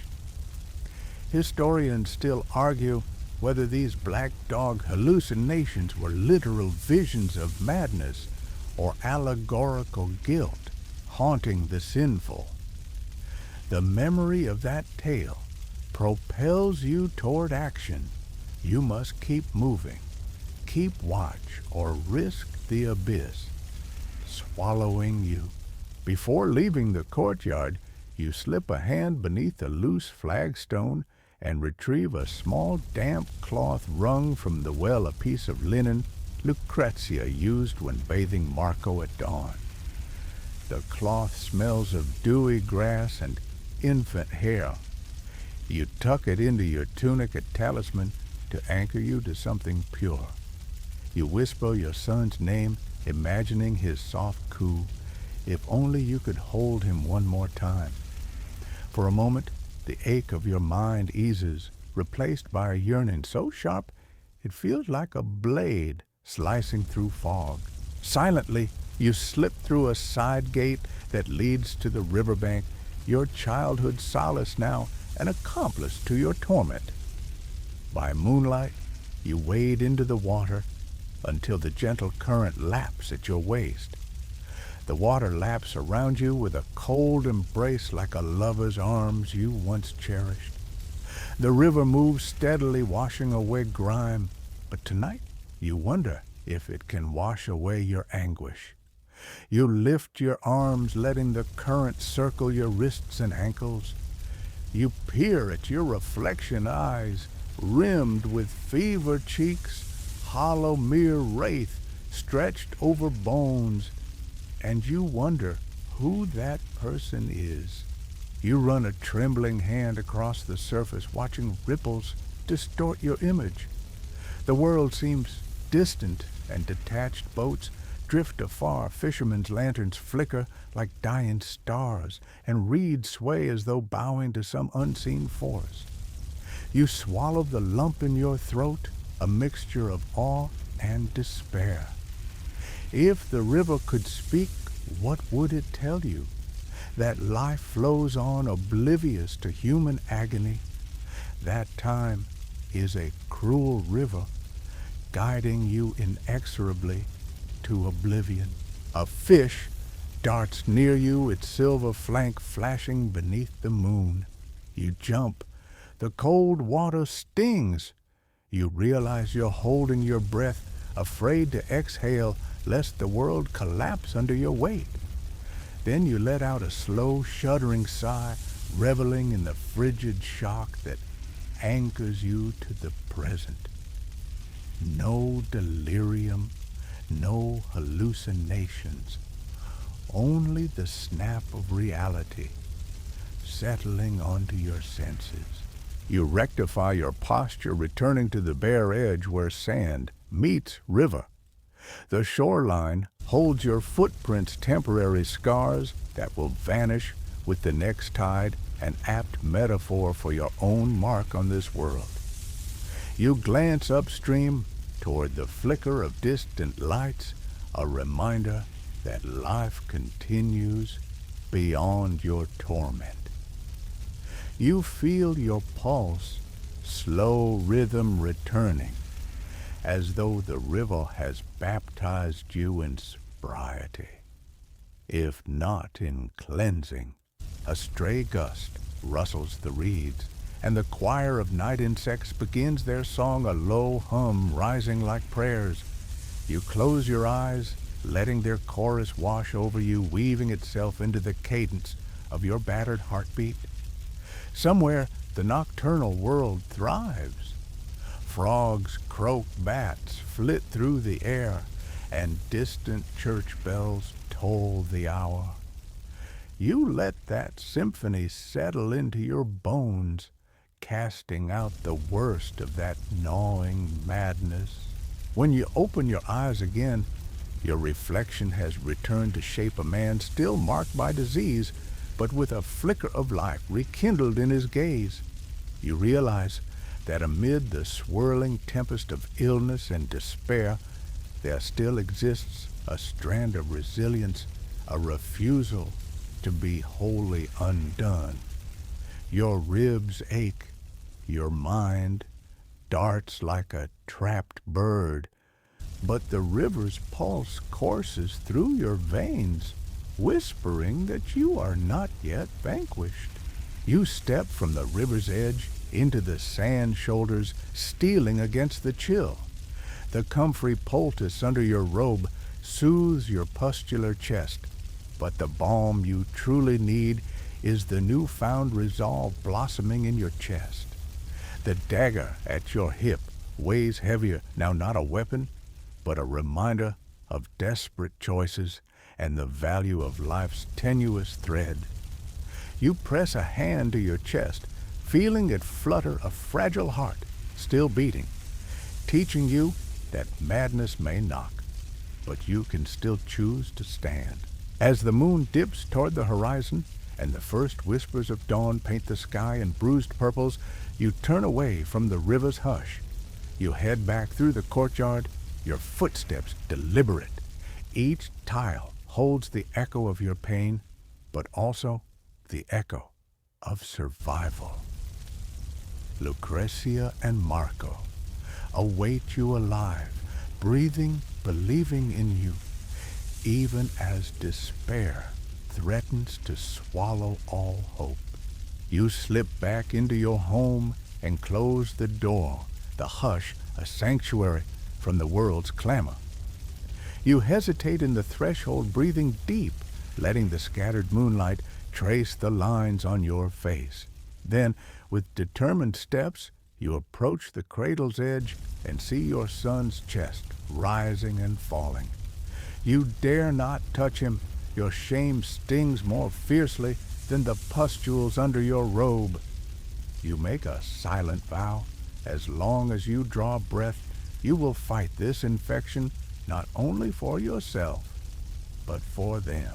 Your mind may teeter on the brink, but your heart, love-driven and battered, grounds you.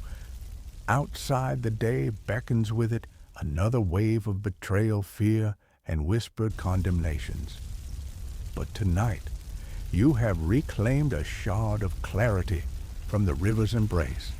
You will face the sunrise not with surrender, but with the realization that your story, like the river, flows on. You will meet the next battle, lack of sympathy, lack of cures, lack of time, head on. Because in the face of oblivion, a single heartbeat of resolve can ignite a flame fierce enough to keep despair at bay. You awaken to the harsh clang of a metal latch and the acrid tang of disinfectant that stings your nostrils like a vengeful ghost. Blinking against the glare of torchlight, you realize you're no longer in your familiar bedchamber, but in a low-ceilinged ward, its stone walls slick with damp. Slatted wooden shutters gape above, revealing a sliver of pale sky, more sterile than liberating. Around you, a dozen other sufferers lie on simple straw pallets, their moans and coughs blending into a low chorus of despair. A matronly woman in a brown woolen shift thrusts a basin of tepid water toward you. Wash yourself, she commands, voice hollow as the ward's arches. No more hiding. This is for your own good. Your arms feel leaden as you try to sit. A sudden wave of vertigo forces you to lean back. You swallow bile as though your stomach is punishing you for crossing an invisible line into forced isolation. A mainstream historical fact emerges by the early 1600s. Many European cities established lazarettos and pest houses to quarantine those afflicted with syphilis and other contagious diseases, with patients forcibly confined and subjected to unpalatable treatments. Historians still argue whether these measures effectively curtailed contagion or simply compounded misery with overcrowding and unsanitary conditions. You press your hand to your chest, feeling the sting of truth. This wretched ward might slow the disease's spread, but it also threatens to suffocate whatever hope you cling to. You rise unsteadily, shuffling toward the basin. The water sloshes at your knees as you dip your fingers, expecting relief. Yet the tepid liquid feels more like lukewarm ash sliding across your jaundiced skin. Each droplet carries whispers of fellow sufferers, some murmuring prayers, others quiet curses, you catch the flicker of candlelight dancing across cracked pottery bowls perched on rough wooden shelves, vessels once used for porridge now holding herbal slurries. You tentatively wash your face splashing water against your fever-scorched cheeks and stare into a pitted metal mirror. Your eyes stare back at you from a gaunt face ringed with bruised purple and dusky yellow, every contour sharpened by suffering. A young man on a neighboring pallet clutches his head, moaning of visions. You recall Section 8's hallucinations, but here even daylight shadows twist into menacing shapes behind the ward's bars. You mutter a light joke to steady your nerves. If only these walls would sprout ears, maybe they'd share the Judas mask faces I see. The man next to you jerks at your words, his glance sharpened with suspicion. You drop your gaze teeth, chattering not from the chill, but from a keening anxiety that crawls beneath your skin. Behind you, the matron calls out across the ward, "No talking, keep quiet, or the wardsman with the branding iron will hear you." Fear claws your throat. The branding iron, a red-hot symbol of shame, serves to mark the defiant and air of older Red Cross mandates. You remember, a fringe tidbit rumors among the quarantine said any patient who tried to escape was branded with a scorch across the shoulder, the searing pain and admission of sin and folly. Historians still argue whether such brutal punishments were widespread or exaggerated accounts passed among frightened survivors. Either way, you feel the heat of judgment, even without the iron's bite. A torch-bearing wardsman in leather breeches strides past his bulk, casting a cavernous shadow across the floor. You sense his gaze track you, as though reading clandestine plans to slip through the locked iron door at dawn. You towel dry your hands, the cloth rasping like coarse burlap against raw skin.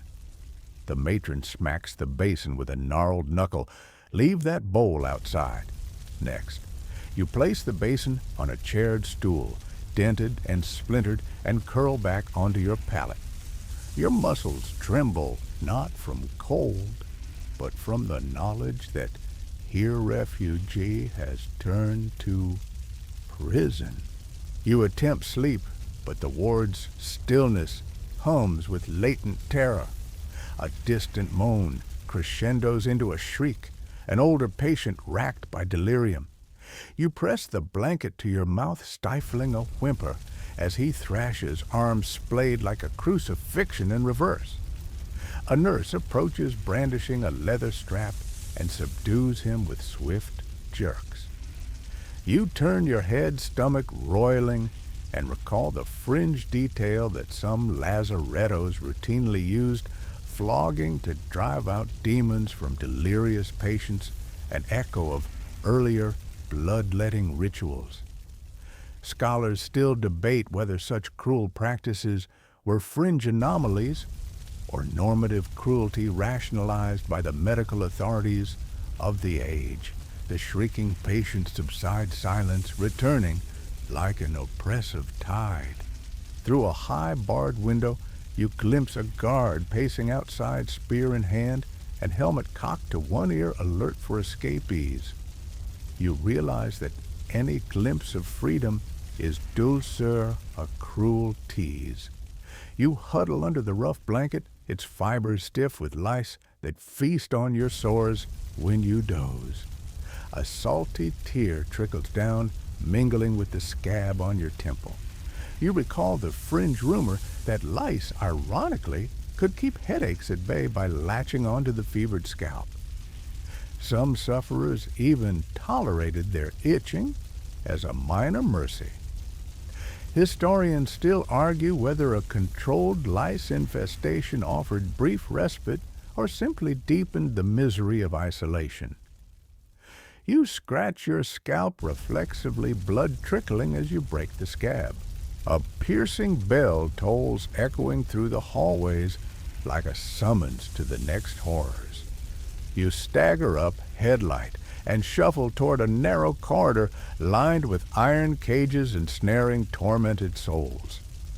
Desperate whispers come snarled with fear, a cruel lullaby of collective desperation. At the corridor's end, you see trays of steaming gruel being passed to each pallet, a meager portion of barley porridge topped with a scattering of lentils. Hunger gnaws your belly, but you hesitate. You fear ravenous pain in your bowels if you swallow too hastily. A mainstream historical fact diet in lazarettos often lacked protein and vitamin C, leading to scurvy and wasting conditions that complicated syphilis' course. Historians still argue whether malnutrition was a symptom of negligence or an unavoidable reality given scarce resources. You steel yourself and spoon the porridge into your mouth, tasting bitter dust and grain nutrition that feels like grinding a whetstone against your teeth. Halfway through your gruel, you spot the ward's young physician, a gaunt man with hollow cheeks peering at you through a leather-bound ledger. He's known you since you arrived, tracking your fever patterns, noting each syphilitic sore's size in neat scribbles. Now he approaches with measured steps, eyes flicking to your hand where you still cradle your dagger's hilt. "Signore," he murmurs, voice as brittle as dried straw, "you must submit to leeching today." The council insists on your treatment schedule. You smack your spoon against the bowl, groaning, "No more bleeding, I've lost half my strength already." He shakes his head gently, as though you're a child protesting a well-intentioned vaccination. It is necessary. Leeching can reduce your fever and draw off the poison. A fringe detail surfaces. Some practitioners claimed that leech saliva enriched with anticoagulants could provide symptomatic relief for syphilitic ulcers. Yet others believed leeching only diluted blood volume, making sufferers weaker and unable to fight the ravages. Historians still argue whether leech therapy offered real benefit or merely prolonged torment. You swallow the last bite of porridge, resolve hardening. "I will not see another leech," you insist, voice strained. The physician's gaze holds you in pained sympathy. Refusal means isolation within the ward, he warns. They'll confine you to the inner cells where no one enters. The threat sends a shard of fear into your chest. The inner cells are rumored to hold those who resist treatment cells without blankets or daylight stinking of filth and despair. Some say patients left there descended into delirium within days. You close your eyes, picturing rats gnawing bones at midnight. After a trembling nod, you lift your pallet and position yourself on a crude wooden bench beside a large wooden tub. A nurse draws a vessel of muddy water from the well and pours it into the tub. The physician produces a velvet pouch filled with leeches, small dark brown creatures that pulsate like living coins. He plucks one, pressing it to your forearm. You feel a tickle, then a sharp nip. A drop of blood wells up as you clamp your teeth on your lip to keep from crying out. One leech, then two, then half a dozen latch on their bellies bulging with your crimson. A dull ache spreads from your forearm through your torso, as though every vessel were hollowed by an invisible blade. The leeching continues until the bellies of the creatures are distended and porcelain white. You watch them detach in slow, reluctant slides, leaving behind twin pinpricks that ooze red droplets. The physician presses a compress of vinegar and papyrus pulp to your wounds, murmuring that the acidity will staunch bleeding. You close your eyes, feeling emptier than before, your body reduced to a husk, drained of warmth. The ward's torchlight flickers across your face, accentuating the hollows of your cheeks.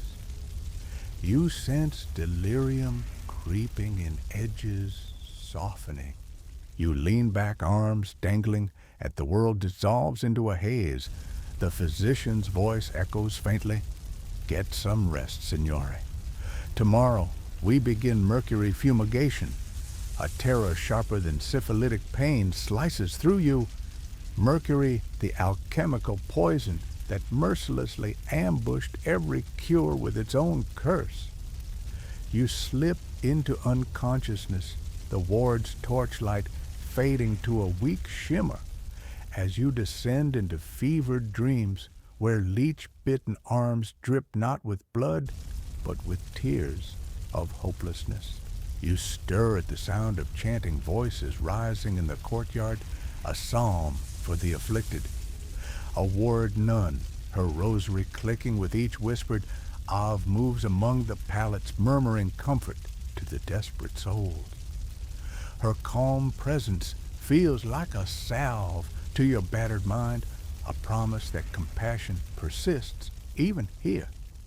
You open your eyes, the world swimming into focus. The nun's kind face, a crumpled prayer book in her hand, and a ray of dawn light piercing the barred window. It strikes your eyelids like a revelation, reaffirming that life, however tenuous, persists beyond suffering. As you struggle to sit, the physician returns with a small satchel of sodium chloride, the salt crystals used in mercury fumigation. He instructs you to breathe in the fumes of heated mercury atop a brazier, promising that the vapor will drive the syphilitic toxins from your body. You swallow a groan. You've heard that inhaling mercury fumes can induce delirium tremors and irreversible damage to lungs and brain. Yet the alternative is certain death. With trembling steps, you rise and shuffle toward the brazier, each ember glow a reminder of the blazing affliction you cannot outrun. You position your face above the bowl of glowing mercury, inhaling the acrid vapor that curls through your nostrils and settles into your lungs like molten lead. Coughing rips through you harsh and unrestrained, as though your chest is torn by fiery coals. The physician steadies you, murmuring prayers under his breath as he fans the fumes toward your face. Each breath feels like a plunge into molten metal, painful, yet somehow cleansing. You wonder if you'll wake whole or if your mind will fracture under the toxic crucible. As your vision blurs, you recall Lucrezia's tear-streaked face as you departed, her whispered promise that she would never abandon you. You cling to that memory as though it were a lifeline. Though you stand on the brink, torn between oblivion and torment, her love is the final flame that refuses to be smothered. Your body slumps as the mercury's haze claims you, and the ward's sounds swirl into a single haunting dirge. Yet amid that dirge, you hear the distant echo of waves lapping riverbanks, a fragile promise that life flows on beyond this pain. In the curtain between consciousness and dream, you vow, if you survive this scourge, you will find Lucrezia and Marco again, forging a life beyond these cursed walls. A final fringe whisper drifts. Some survivors of mercury fumigation claimed they awoke with visions of serene gardens, where no disease roamed a sacred plane of healing beyond mortal coils. Historians still debate whether such visions were neurological artifacts or genuine spiritual glimpses. As you slip into unconsciousness, you grasp that whether such realms exist or not, the mind's last refuge might lie in hope itself. You come to with a start, the taste of metal still hanging heavy on your tongue, a metallic bitterness that edges into every thought. You lie on your straw pallet as pale morning light filters through the narrow window slats. Though the ward is quieter now, some patients haven't woken, others have succumbed. You can still hear distant coughs and the murmur of clacking wooden shoes. The air seems thinner, oppressive, with the lingering presence of mercury and the memory of leech-drawn blood. Your body is drained, bones aching as though ground against a millstone, but you force yourself to sit. Each movement is a gale of pain. You press a hand to your forehead and realize you've sweated through your tunic. The damp cloth clings to your skin like a second prison. You fight the temptation to collapse back onto the pallet. Your mind protests, yet your will prevails.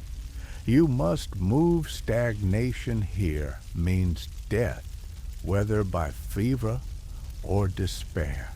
You swing your legs off the bed and stand unsteadily, swaying as though the world has become a tilting ship. You clutch the side of a wooden pillar for support, its surface worn smooth by countless hands in need of a brace. A matron ushers you to a low stool near the ward's entrance. You'll take the next round of fumigation today, she says, without preamble, a noose of inevitability tightening in your chest. Rest now. You'll have little strength later. You nod, though your heart races. You settle onto the stool, trembling as your legs give way beneath you. A warder with a lantern and polished leather gloves approaches, compass in hand, to measure your pulse and respiration. You close your eyes as he slides your wrist into the cuff. Each beat drums silence into your ears, a reminder that your heart persists even as your flesh falters. He is gone, replaced by an empty hush that stretches like a yawning chasm. You imagine the warder's face, stoic yet distant, as though he too fears the well of madness yawning before you. A distant clang punctuates the hush, the gates to the ward clanging shut, sealing you into this tomb with its living dead. You rub your temples, memories flickering through your mind like broken film. The riverbank, the rush of the current against your fingertips in Section 1. The rasp of ash across your skin in Section 5. The stinging nip of the leeches in Section 9. Each memory feels like a fragment of someone else's life, moments borrowed from dreams that no longer belong to a single story. You inhale bitterness filling your lungs. The walls seem to close in as you finally rise, dust motes swirling in the torchlight. You weave toward the central brazier, where another batch of mercury glints as a warder readies the fumes again. You straighten arms, trembling, recalling the stinging of those toxic vapors in your lungs. Your cerebrum flares. You know you must submit to the elixir of poison or perish. A fellow patient, an older widow whose face is etched with deep frown lines, sits nearby, her eyes red-rimmed and vacant.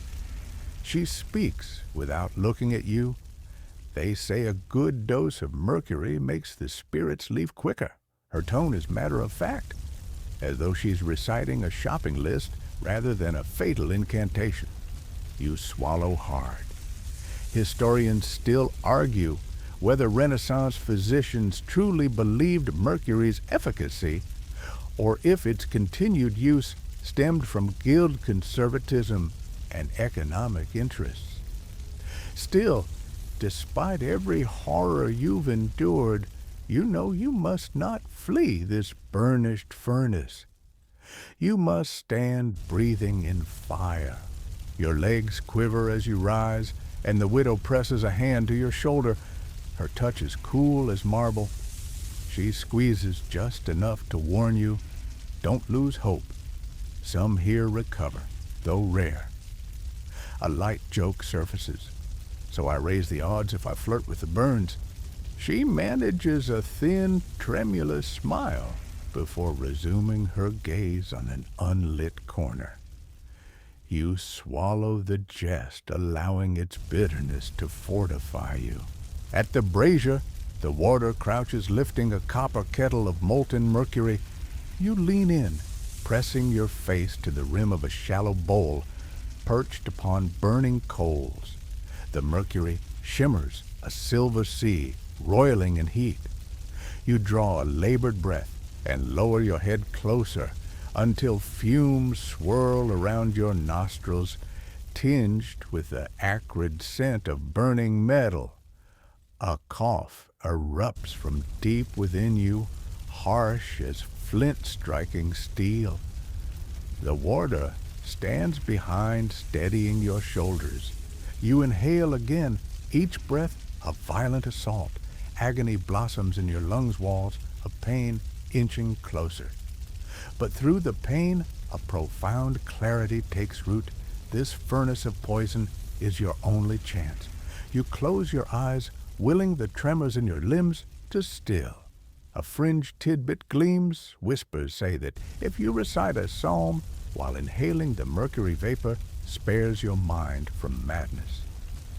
You whisper the opening lines of Psalm 23, voice fragile yet firm. The Lord is my shepherd, I shall not want. The words feel foreign upon your tongue, but they anchor you. As the vapor curls through your nostrils, you feel a fierce, scalding surge in your chest, as though you've swallowed molten glass. Your pulse quickens, each throb flaring red lights behind your closed eyelids. The widow's distant chant blends with your psalm, a duet of fragile faith in the crucible of suffering. You gasp willing air into your ravaged lungs, and the world tilts into white-hot agony. Then release. Your lungs contract as though wrung out by a sadistic hand, and the chamber spins back into stillness. Coughs echo rattling like chains. You collapse body, trembling, as the warder presses a cool cloth to your cheeks, dabbing away sweat and tears. Your vision blurs. You see the ward's walls ripple like a fevered dream. You fight the tide of unconsciousness. Words form in your head, Lucrezia. Marco, forgive me. The flame of your waning coherence flickers. As you drift away, the widow's chant lingers, a lullaby of resilience amid caustic trials. You awaken to the distant clang of the ward's iron gate, a summons that feels like a hammer to the chest. Your body is a hollow shell, every nerve ignited by the memory of Mercury's agony. Yet something stirs beneath the scorched caul of your skull, a spark of awareness that this day must mark the final arc of your descent. You push yourself upright, on the narrow pallet ribs creaking as though protesting your will to stand. The ward's pallid torchlight sketches gaunt shadows on the walls, each a silent witness to countless tragedies. Your trembling legs carry you toward the barred window at the ward's end. Outside, you glimpse the morning bell's tower, its solemn strokes marking each passing hour like tolls for the dead. The sight reminds you of a Renaissance fact in many Italian city-states. Church bells were rung in specific sequences to announce syphilis victims' post-mortem rites, ensuring the community was aware of yet another soul claimed by the disease. Historians still debate whether this practice served greater public health or merely reinforced social stigma by mocking the dead. You close your eyes, the echo of the bell rattling your senses like a death knell for hope. A nurse approaches her expression, etched with weary sympathy. She offers a bowl of thin gruel, a daily necessity you've barely touched for days. You manage a weak nod, willing your hand to accept the spoon. As you lift the gruel to your lips, its starchy taste reminds you of mother's bread and early meals shared with Lucrezia. Tears ache behind your eyes, but you keep your face impassive, no public display of weakness. You swallow slowly, each bite a battle between starvation's hollow promise and the nausea twisting your gut. You recall fringe whispers from more secluded wards that some who could no longer bear the agony would beg for the white death from nearby priests, a mercy killing administered with a poisoned chalice of laudanum. You shudder at the notion. The medieval church often turned a blind eye to such pleas, rationalizing that a swift passage was more humane than prolonged torment. Scholars still argue whether those clerical reprieves were widespread or merely ecclesiastical myth. You push the thought away, seeking oblivion by poison.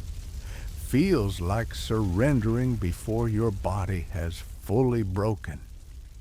You must see this through, if only to salvage some shred of dignity. Turning from the window, you stagger toward a wooden bench where a priest in somber black robes kneels before a small cross. He murmurs prayers for the damned and dying, his lips moving in a silent litany. You catch a fragment, "Deliver us, O Lord, from the shadow of death." His voice is hushed, yet unwavering, a contrast to the howling torment inside your skull. You hesitate, but step forward, kneeling beside him. He presses a small vial of holy water into your palm. Its cool weight, a fragile baptismal promise. "Use this to bless your cursed flesh," he whispers. "May God grant you mercy in these final hours." The mainstream knowledge surfaces Catholic doctrine of the era permitted last rites and extreme unction for those at death's door, a ritual that cleansed the soul of mortal sin before passing. Historians still argue whether last rites for syphilis victims were truly offered or often withheld due to fear of contagion. Your throat constricts. You bow your head and let the water trickle across your burns, each droplet a prayer you aren't sure you believe. As the priest retreats to comfort another sufferer, you slip your hand to the bedside fingers, brushing against a crude drawing scratched into the wood, a crudely rendered cross, and the faint outline of a blossoming lily. The wood beneath your fingertips feels alive, a testament to someone's last hope imprinted into the last refuge this ward. You trace the lily's petals worn by countless hands and imagine the person who drew it, a fellow sufferer longing for peace or freedom. A light jest rises in your mind, a blooming lily in a pest house, paradox enough to cure a mind twisted by poison. The jest is brittle, but you let it nourish the tiniest flicker of humor that remains. Suddenly, A commotion erupts at the ward's door, shouting, footsteps pounding the flagstones. You lean forward, heartsick curiosity clawing loose. A guard barges in, flanked by two other warders. They seize a young man, a fresh arrival, whose complexion is alarmingly pale. The new patient is trembling as if caught in a whirlwind sores, weeping open across his cheeks. He wails, "I cannot bear the stairs. Spare me the brand." But before he can finish, one warder hauls a branding iron to his shoulder, pressing the searing heat onto flesh. The man's scream rips through the ward like a rent canvas. You press a hand over your ears, but the searing, agonized howl seeps into your bones. You cannot look, yet you cannot look away. A world erupts in scarlet as the branding iron scorches the newcomer, a ritual of public captured shame you thought confined to city gates, not here among the doomed. Your pulse thrums in your ears as the branded man collapses, clutching his charred shoulder, moans faded to pitiful gasps. The warder pulls him upright and shoves him into the inner cells, those whispered oubliettes of isolation. You recall the fringe rumor that some branded were fed only stale bread and water until they submitted to treatment or perished, clinching a grim mercy and suffering. Scholars still debate if such inhumane punishments were official policy or sordid gossip emanating from desperate tongues. You feel bile rise, and your nightmarish memories swirl, hurt, fear, disgrace, a boiling soup of shame that threatens to consume your warped mind. You force yourself to breathe, channeling that pent-up fury into a narrow focus. The ward's matron strides forth, microphone of authority in hand, rattling a small box of keys. Any who defy their treatment shall be punished. Likewise, she drones voice, a whip crack. A hush falls heavy as iron bars. You steer your gaze to the floor, swallowing a cry that slips from your throat like ragged silk. Left alone again, your limbs quake with tremors that betray more than physical weakness. They betray a mind fracturing under relentless horrors. You stumble to the back corner where your palate rests, settling with deliberate slowness. Each breath is a lesson in endurance, ribs expanding as though on the brink of collapse. Your eyes linger on the barred entrance, watching the new ward's thin beam of sun cross the flagstones, shifting toward you like a phantom of days gone by. You close your eyes, allowing your mind to drift to memories of Lucrezia and Marco. You see Lucrezia's gentle face as she sang lullabies by the hearth, her voice weaving warmth into the chill of winter nights.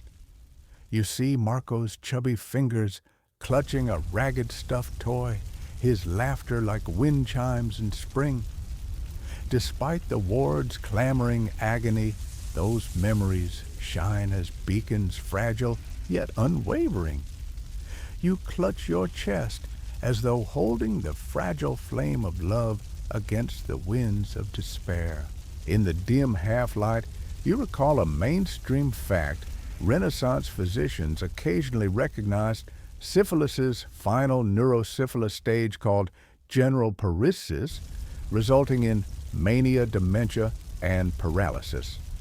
Historians still argue whether early mental breakdowns were truly neurosyphilis or the cumulative trauma of treatments like mercury and leeches. Now, hovering between lucidity and delirium, you sense the cusp of that final undoing cusp, where mind and body unspool in irreversible decay. Yet in the brief clarity between convulsions of fever, your love for Lucrezia and Marco anchors you, defying the darkness that nips at your edges. A faint murmur drifts from the ward's front, perhaps a visitor or a final parade of condemned souls. You push yourself to the edge of consciousness, teetering on the brink between life and terrifying oblivion. You rise, a sudden surge flooding your marrow, and stagger toward the barred door. Through a sliver of light, you glimpse a figure in a hooded cloak silhouette, ominous against the dawn. The figure steps closer, and you realize with a jolt that it's not Lucretia or a benevolent healer. It's the magistrate's assistant, adorned in a silk-trimmed garb that symbolizes authority. Your heart hollows as recognition blooms in your mind. They are here to claim you. Your mind reels. The assistant speaks in a voice muted by stone walls. Signore, the council orders your transfer to the city quarantine tower at dawn. Gather your few possessions. The words crash into you like hail on fragile glass. You stagger back, teetering, gasping. No, you rasp. Please, no more. The assistant inclines his head, expression unreadable. The council's decree is absolute. Your family has forfeited their rights. You will leave this place as a spectacle of mercy. A twisted notion, mossy claws at your mind. You swallow your final protest, knowing it will be as effective as a candle fighting a storm. You collapse under the pallet limb slack. Through bleary sight, the torchlight flickers across the warp of the ward's dormers and the far-off silhouette of the bell tower. You feel the final embers of resistance draining away. The ward door clatters, echoes down the corridor, announcing your final exile. You slide to the floor head, resting against stale straw. You close your eyes, letting the flicker of torchlight and the hush of approaching footsteps envelop you. The ward's iron bars keep you within the barred door, will soon lock behind you. It is a sanctuary from the world's cruelty and a prison that would carry you further from the light. A single thought flickers as you drift toward an unconscious haze, perhaps in the cold walls of the quarantine tower. The fever will finally release you. Perhaps in that final darkness, you will glimpse a mercy that eluded you in life. The ward's torches dim as you breathe your last coherent thought. Lucretia, forgive my failures. And then the world tilts away, leaving you suspended between agony and oblivion. The ward's shadows embracing you like a final lament. You awaken to a cold draft slipping through narrow embrasures, the stone beneath you slick with moss and shame. The quarantine tower's low arched windows offer mere slits of pale dawn gray light, so frail it feels like a sigh against your fevered skin. You try to move, but your limbs are imprisoned by exhaustion. Every bone seems set in melting wax, each breath an act of defiance. Faint echoes of the ward's cacophony have been replaced by the tower's hollow silence, broken only by distant cawing crows and the drip-drip of water seeping through cracks in the ceiling. You force yourself to a sitting position, leaning against the cold stone wall. Your palms press into damp mortar that reeks faintly of rot, an odor that clings like guilt. You recall how in Section 11 you watched a fellow sufferer branded and cast into these walls, his cries still ringing in your ears. You press your fingers to your forehead, feeling fever's heat pulsate like a forge in your skull. A mainstream historical fact surfaces during the Renaissance quarantine towers called lazarettos in Italian cities were frequently erected on hillsides or isolated islands to contain syphilis patients, ensuring they remained out of sight and mind. Historians still argue whether these quarantines genuinely slowed epidemics or merely reinforced social stigma, exiling the afflicted to marginal death. Now, as you shiver against these stones, you wonder if the tower's purpose was humanity's attempt at protection or a ruthless bid to erase the unsightly and sinful. You lift your head, wincing at a sudden flash of light as a beam pierces through the slit, illuminating the fissures in the wall's rough surface. Dust motes whirling through that beam look like tiny gray spirits dancing in the cold. Somewhere beyond you, the heavy door clunks shut, its iron bolts sliding into place with a reverberation that rattles your teeth.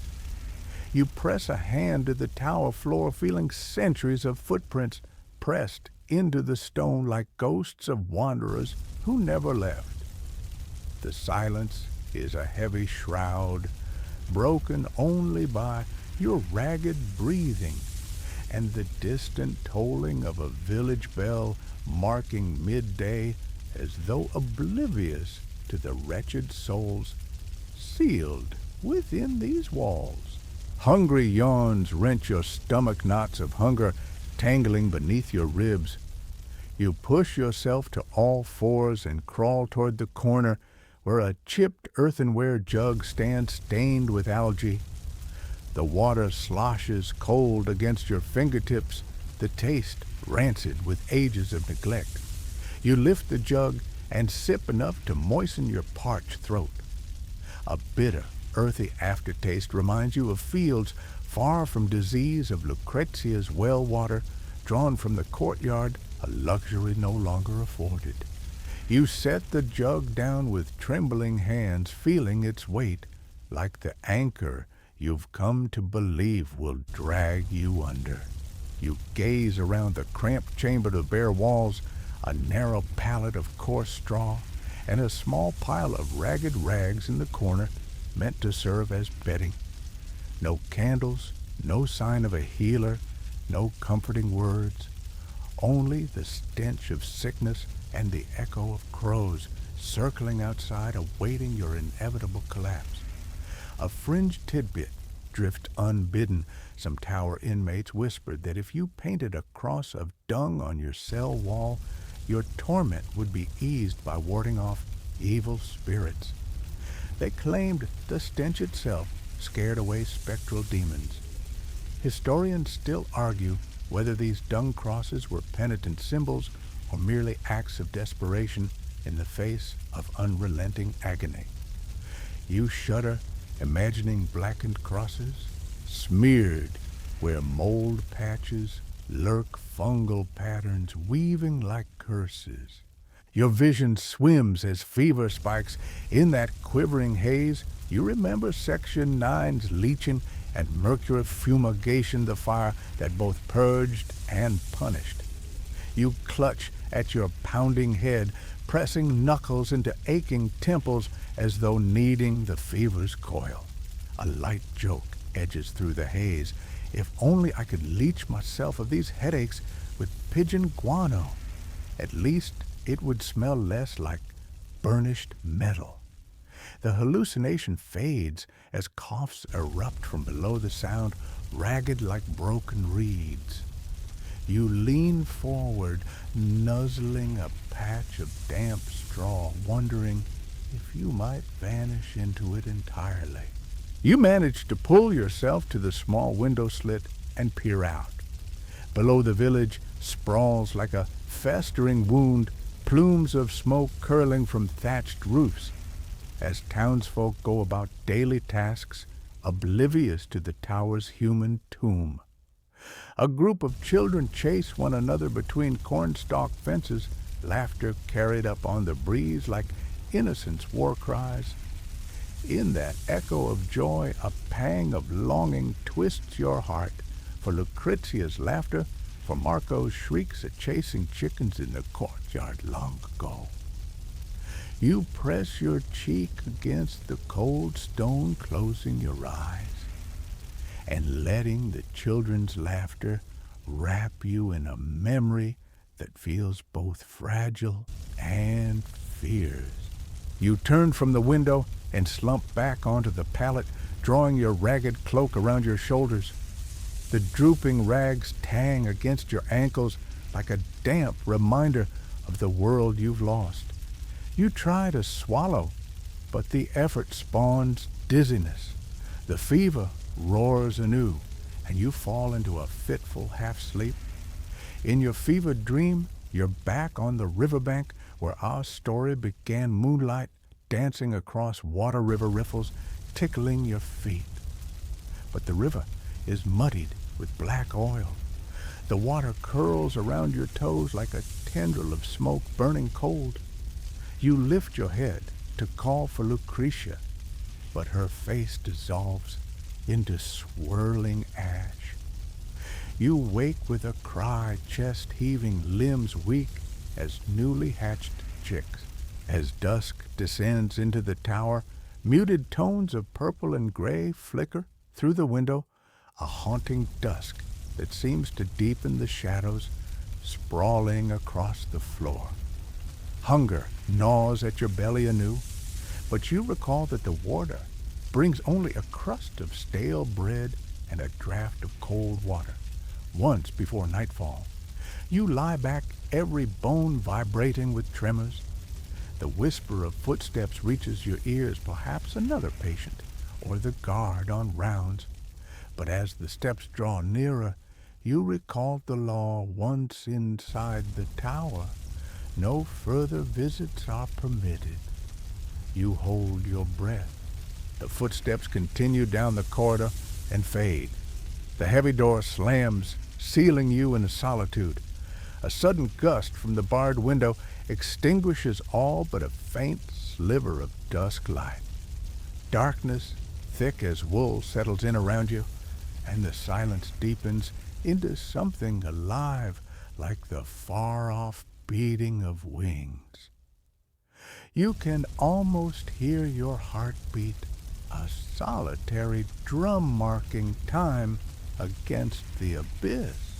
You pry yourself up and slip across the stale floor to the rags in the corner, seeking something, anything, to ward off the encroaching fear.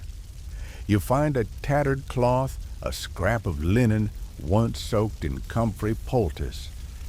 You clutch it to your chest, finding its cool dampness a faint comfort against fever's burn. You close your eyes, gripping that scrap as though it were Lucretia's hand in yours, a tether to the world beyond these walls. Your mind drifts back to Section 8's whispered debates. Historians still argue whether these confinement tactics were more about public health or social purification. And now, isolated in cold stone, you feel their point. The tower's cold breath seeps into your bones, every shiver a reminder that this was never about healing. It was about casting out the unclean. A bitter laughter bubbles up, but you catch it in your throat, stifling it like a child striking a match in prayer. Your head swells with fevered reverie, and you recall Section 3's monsoon floods, a time when water was salvation rather than death's harbinger. You remember wading into the Euphrates river water, churning with hope beneath the harvest moon. How naive you were then, believing the river's flow would carry you toward deliverance.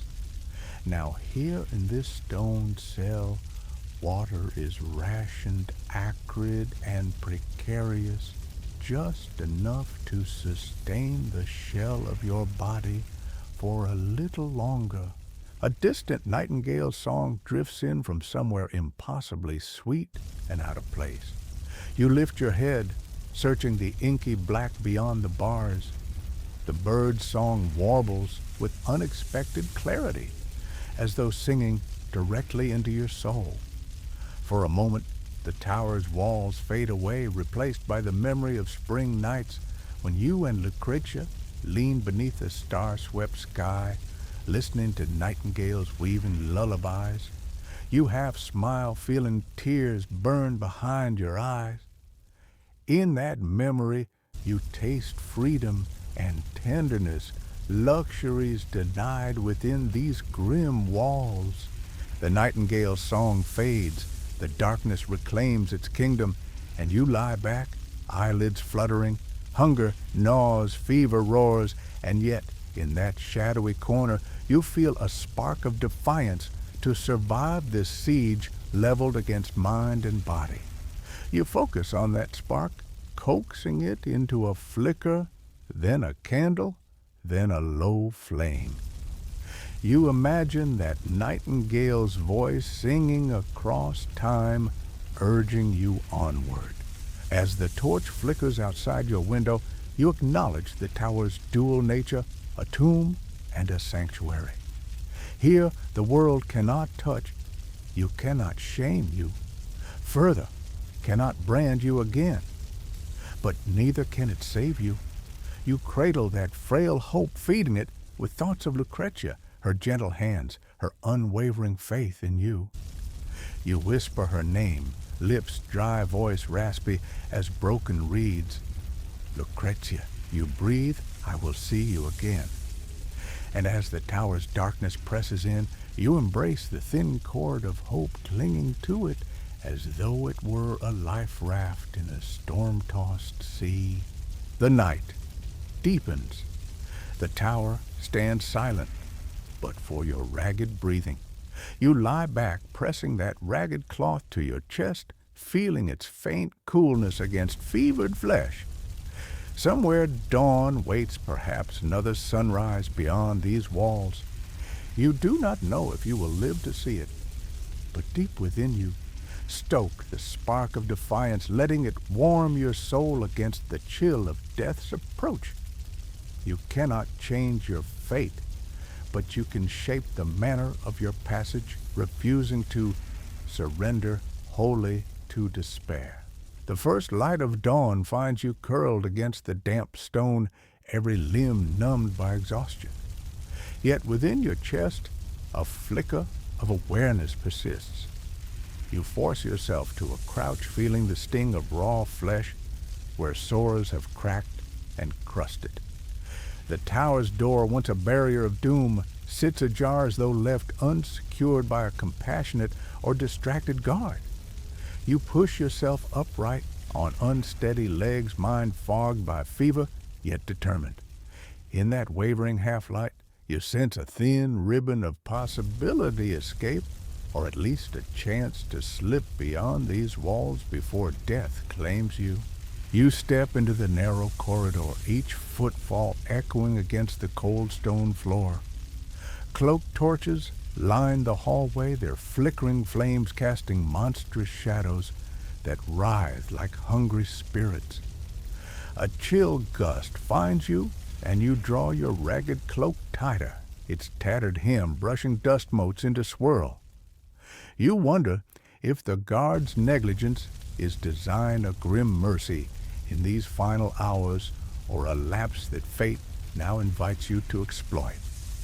At the corridor's end, a flight of spiral steps descends into darkness, and beyond that, you sense the world awaiting. You descend slowly, teeth chattering with the morning's damp cold. The stairs are slick with algae and rot, each step a gamble. One misstep could send you tumbling to your doom. Memories coalesce in Section 2. You marveled at how sponging ash, slurry off coarse wool, felt like sand in your palms. In Section 5, you recoiled from pigeon guano stench. Here, though your body teeters on ruin, your spirit reclaims those earlier lessons as tools for survival. Each thought is a salve against the abyss, whispering at your heels. Reaching the bottom, you slip into the courtyard, its cracked paving stones bathed in gray twilight. Moonlight not yet surrendered to dawn spills across broken columns and shattered cisterns. You pause, listening distant crows call, the breeze sighs, and faint bell chimes drift from the village below. You realize the tower stands isolated atop a hill, the world beyond, both tantalizing and terrifying. You test your limbs. Each movement sends pain, zigzagging through your body, but the will to breathe free envelopes you. Pulling yourself forward, you skirt a collapsed crate of straw and slip through a narrow archway. Beyond the arch, the slope falls steeply toward the riverbank, where once you watched stars flicker across water in Section 1. Now, the Euphrates gleams like molten mercury in pre-dawn light. You make your way carefully down a worn path, clutching a moss-covered wall for support. Each breath is raspy, your lungs still scorched from Mercury's fire. Yet as the air turns fresher, tinged with wet reeds and drifting smoke from distant hearths, you feel a primal urge to reach the river's edge, to kneel and let its gentle flow wash you anew. At the riverbank, you sink to your knees, the mud cold and clammy under your fingers. The current gurgles, swirling around rocks like a whispered invitation. You dip a trembling hand into the water, wincing at the chill that cracks across your fevered skin. Yet even as tremors ripple through you, a deep sense of relief blossoms. The water slips over the leech-scarred arms and mercury-ravaged lungs of your memories. You draw a gulp of the cold river water into your parched throat, welcoming its purity. A mainstream historical fact surfaces. Renaissance itinerant physicians often recommended relief of fevers by bathing in running rivers, believing the water's motion expelled toxin-saturated humors. Historians still argue whether such immersions truly cooled fevers or simply offered a placebo of hope. You shiver. Whether the relief is real or imagined, the river's touch feels like salvation. You kneel in silence, letting currents tug at your soul. Across the water flicker lights mark a small settlement, perhaps your old neighborhood. You recall restless dreams of Lucrezia standing there beckoning you. Your hand finds a smooth stone, and you trace its curved edge, thinking of Section 9's vial of holy water, a blessing you once cradled. Now, this river water is your blessing, cold, unabashed, unjudging. You let it cascade over your head, drenching your hair and washing away crusted remains of mercury paste. Each droplet feels like a small divine gift, anointing you back to a world that once seemed lost. You press your face into the river's flow, inhaling the damp, earthy scent. The water's murmur blends with a choir of mourning birds settling in reeds along the bank. You catch the faint trill of nightingales, ghosts of Section 12's lullaby, rising like a vow that life springs eternal even in barren places.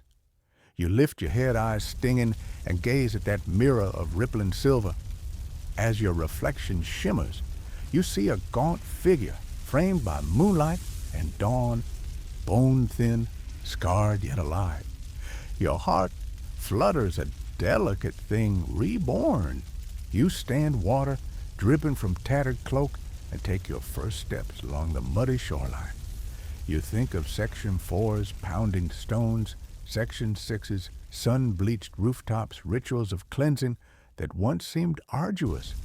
Now, simplicity is your ritual, river water against skin, mud beneath feet, and sky above you stretching wide as freedom. You press onward, each hobbling step a victory over the fever's haze. The sun begins to rise, bleeding pale gold across the eastern horizon. Its rays catch on rippling water, sending sparks into the sky, tiny flames kindling hope. You pause, closing your eyes to feel warmth bloom against your body's chill. You recall Section 8's gendered dances, how women carried watermen, handled dyes. Now, no distinction remains. Humanity stands equal before life's harsh truths and nature's mercy. You spot a small boat tethered to a stake, a battered skiff with frayed ropes perhaps left by fishermen hours ago. You limp toward it, gripping the oar with shaking fingers. It's small and creaky, but afloat. As the river's current nudges the stern, you sense a path unfolding downstream to lands unknown to a chance beyond the tower's curse. You climb in the wood, groaning under your weight, and push off. The oar dips into the silver, and the boat responds to your will, an instrument of fragile agency. As you drift, the shoreline recedes, and the quarantine tower shrinks into silhouette against dawn's glow. You clutch the oar, guiding the skiff into deeper water. You think of Section 10's despair, the moment you inhaled poison and half surrendered to oblivion. Now it is receding, swallowed by river's tide. Each stroke pulls you further from shame's domain and closer to a world unbound by iron bars and smoky arsenals. You exhale, drawing hope into lungs still raw with memory of fever. The boat carries you downstream, ears filled with the river's lullaby liquid lull that soothes fevered nightmares. You recall Section 11's branding iron, that searing cross of shame. Now the river's current seems to wash away that scar. As you glide, the landscape shifts, tamarisk trees leaning over banks, cattle grazing in fields once plowed by ancestors. You glimpse distant fields where farmers bend beneath olive trees, echoes of Persian olive oil baths from Section 12 reminding you that life endures in cycles of cultivation and renewal. Hunger gnaws within, but you let it drift, replaced by a hunger for life flame that flickers amid the remnants of disease. You lift the oar-slicing water in gentle arcs and feel your strength return in small increments. The world beyond the tower unfurls like a promise in the dawn. You realize that syphilis has passed through your body like a cruel teacher, leaving behind scars etched in flesh and memory, but also lessons in tenacity and love. The river widens, and you spot a village nestled on its banks, simple clay dwellings with thatched roofs and plumes of cooking smoke spiraling skyward.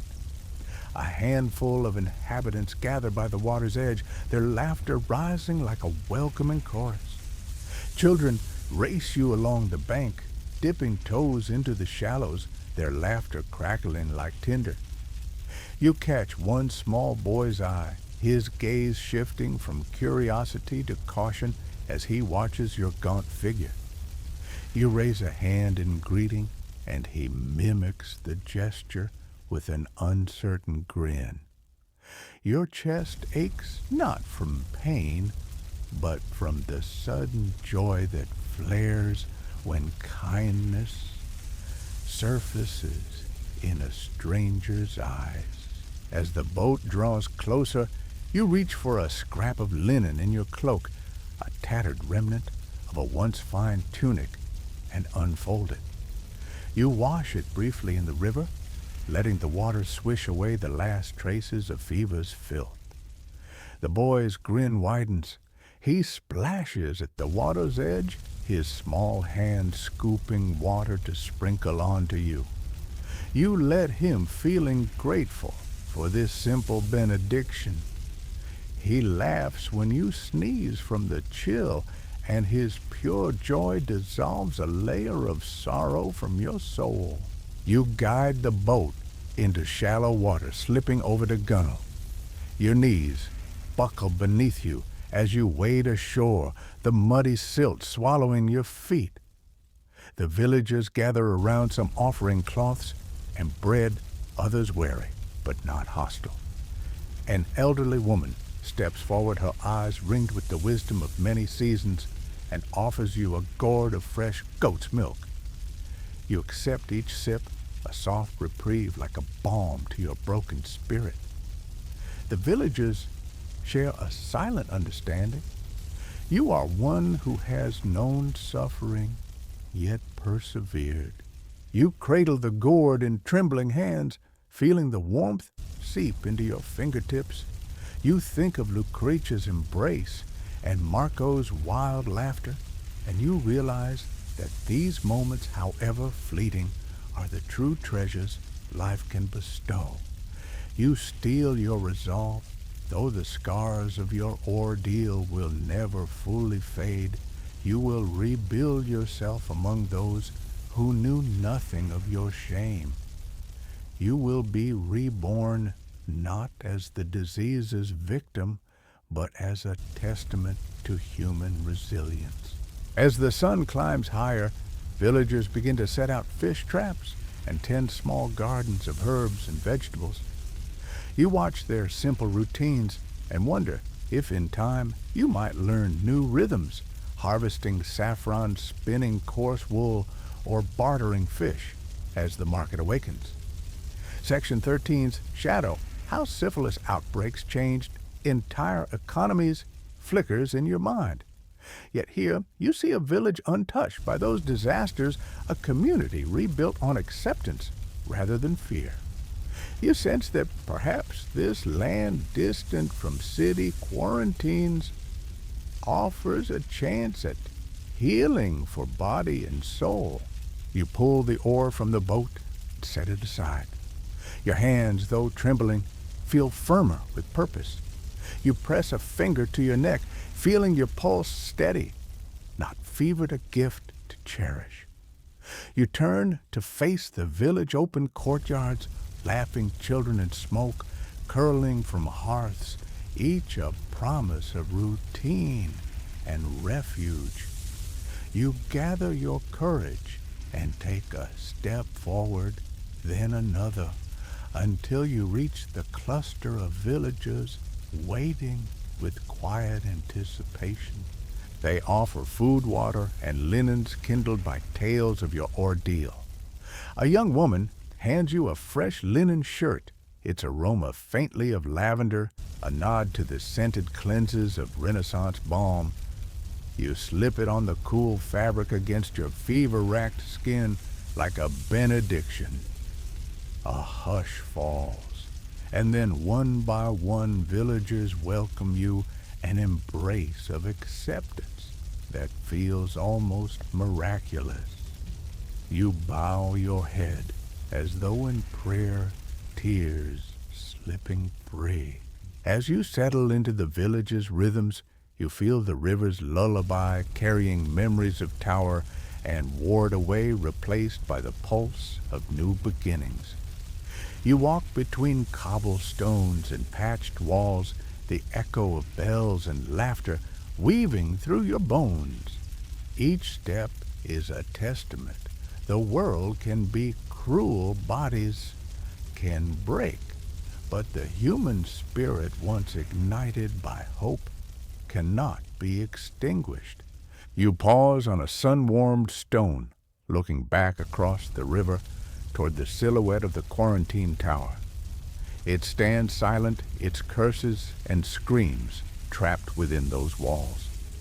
Beyond you see the sliver of dawn's gold, an unbroken horizon. You draw in a long breath, tasting salt and freedom, and the river's gentle murmur sings a promise that life endures.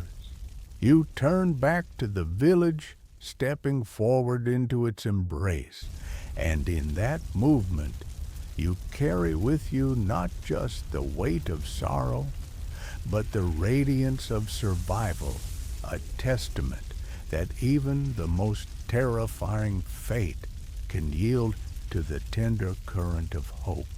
Dusk settles over the village like a gentle benediction, transforming dusty lanes into ribbons of deep blue. You stand at the edge of a small herb garden where the villagers cultivate lavender marjoram and comfrey plants, whose scents mingle in the cool air, a fragrant chorus reminding you of rosewater blessings long past Section 12. You trace your fingers along a row of sage, its silvery leaves whispering as a breeze caresses them, and you feel an urge to plant something of your own, a small memorial to the trials you've endured.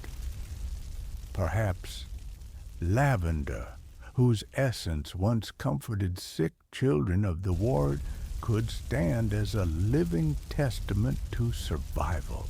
Your steps carry you to the riverbank, where the faint memory of your escape still lingers in the water's ceaseless murmur. The sun has dipped low, casting a molten gold path across the water that shimmers like an unspoken promise. You wade ankle deep into the cool current, feeling its familiar touch, a tactile heirloom of your journey. The water slips around your calves, erasing the grime of 3 agonizing weeks, yet leaving behind an indelible imprint upon your spirit. In this moment, you recall the Renaissance notion that water, when blessed and freely flowing, could carry grief away, an idea scholars still argue was purely symbolic or rooted in genuine bactericidal beliefs. You taste that touch on your lips and let it root a final resolution within your heart to carry these lessons forward, each ripple a testament to hardship overcome. Emerging, you bathe in the last radiant glow of sunset and wrap yourself in the gift of lavender linen offered by the villagers. The fabric brushes against your raw skin like a gentle prayer. A fringe memory surfaces some lore claim that nuns in faraway Italy wove linen through walls of lavender to ward off plague, though historians still debate whether such practices spread disease or contained it. Now you feel that connection echo across centuries, bridging Renaissance Italy to this humble riverbank in your small refuge. As the last vestiges of daylight vanish, you walk up to the lantern-lit gathering at the village square. A circle of villagers stands waiting, candles flickering in the dusk, casting flickering halos around their hopeful faces. A young girl presents you with a small clay pot filled with comfrey salve, its bittersweet aroma promising healing. You remember how in Section 6 you watched fullers pound cloth to align fibers, how in Section 10 the widow hoarded a tattered scrap of cloth as her confidence. Now this village offers you confidence in a fresh form, tangible healing that accompanies the lingering ache. The village elder, a stooped woman whose eyes reflect a tapestry of hard winters and plentiful spring steps forward. In her withered hand, she holds a reed-bound book of medicinal recipes, inscribed with notes in Latin and Arabic margins. She offers it to you with a solemn nod. For your journey, let knowledge be your shield. The book's pages are brittle, yet the recipes within speak of ancient remedies, rose-infused oils, ash washes, herbal poultices, an inheritance of cures passed from Sumerian gardens through Greco-Persian courts to Islamic scholars. Sections 2, 7, 12. You bow unwilling to let tears surface. This tome, a palimpsest of medical lore, embodies the cumulative wisdom gleaned through centuries of struggle against disease and despair. You cradle the book close, feeling its weight anchor you to the continuum of healers who came before. In that gesture, You honor Lucrezia's kindness, Marco's innocence, and even the twisted mercy of the ward's priest who offered a vial of holy water. Each act of compassion, however small, fueled your survival. You slip into a nearby hut where villagers have arranged a simple feast of bread goat cheese and freshly caught fish. Their hospitality is no spectacle, but an everyday hymn of caring. You break bread with them, tasting salty cheese that melts on your tongue, its richness a stark contrast to the bitter gruel of the tower. You realize that sustenance now carries more than nourishment. It is a communion of solace. As night deepens, you slip away from the warmth of the square and return to the river's edge. The moon's reflection slivers across the water like a pale blade. You stand barefoot on cool sand, gazing downstream into darkness. Somewhere beyond the bend, beyond the village, the lights of distant settlements flicker, threads of civilization woven into the night. Each lantern represents a home, a hearth, perhaps another soul grappling with affliction or forging hope. You feel a kinship with them strangers, united through the shared rituals of washing, healing, and remembrance. A school of small fish darts near your feet, their silvery bodies shimmering like living stitches in a cosmic tapestry. You remember Section 11's rumor that fish flourished where laundry runoff carried nutrients, their presence, a primitive bioremediation that cleansed water. Here, their dance hints at nature's resilience, how life burgeons in shattered ecosystems. You kneel and cup water, watching those fish glide through your fingers. You whisper a benediction. May you thrive, small ones, where polluted waters once reigned. Rising, you stretch, feeling stamina stirring in each limb. A cautious optimism has taken root, fragile as a newly sprouted seed, but alive with promise. You think back to Section 5's pigeon droppings, Section 10's eggshell abrasives, Section 13's chili ash wonders, odd flare of human creativity amid despair. You smile at those eccentric methods. Despite their bawdy humor, they were strokes of human ingenuity. Now holding the medieval medical text and clad in lavender linen, you understand that knowledge is never linear, but an interwoven web of trial, error, and adaptation. Behind you, a willow's drooping boughs dip into the water as though seeking the river's counsel. You walk toward it and rest a hand on its bark, rough and moist. The willow's flexibility reminds you of your own need to bend without breaking. In folklore, willows were believed to absorb sorrow about as tangible a concept as lunar laundry rituals mentioned in Section 13. Yet standing here, you feel that sorrow's weight lessen. In the arc of your trials, sorrow has been a teacher forging empathy and resolve. The willow's branches part slightly as if beckoning. You thread between them and find a small alcove concealed beneath their canopy. At its center, a mossy stone forms a natural altar. You kneel and set the clay pot of comfrey, salve the lavender linen, and the medicinal tome upon it. You offer them as votive gifts. In silence, you speak your gratitude to the villagers, to the angels of mercy, disguised as warders, and to those departed souls who reclaimed hope despite agony. You whisper the names of the deceased you've known, the widow, the branded youth, the warder's lantern bearer. Each name is a benediction. As you rise, the moon is now high, bathing the river in silvery clarity. You pick a sprig of lavender and murmur, for Lucrezia, for Marco. For those who taught me strength, you tuck the sprig into the pages of the tome an organic bookmark that binds memory to wisdom. This book will guide you onward as you navigate life beyond the tower. Somewhere in far-off fields, perhaps herbalists will share these recipes, and the lineage of ash and oil will endure.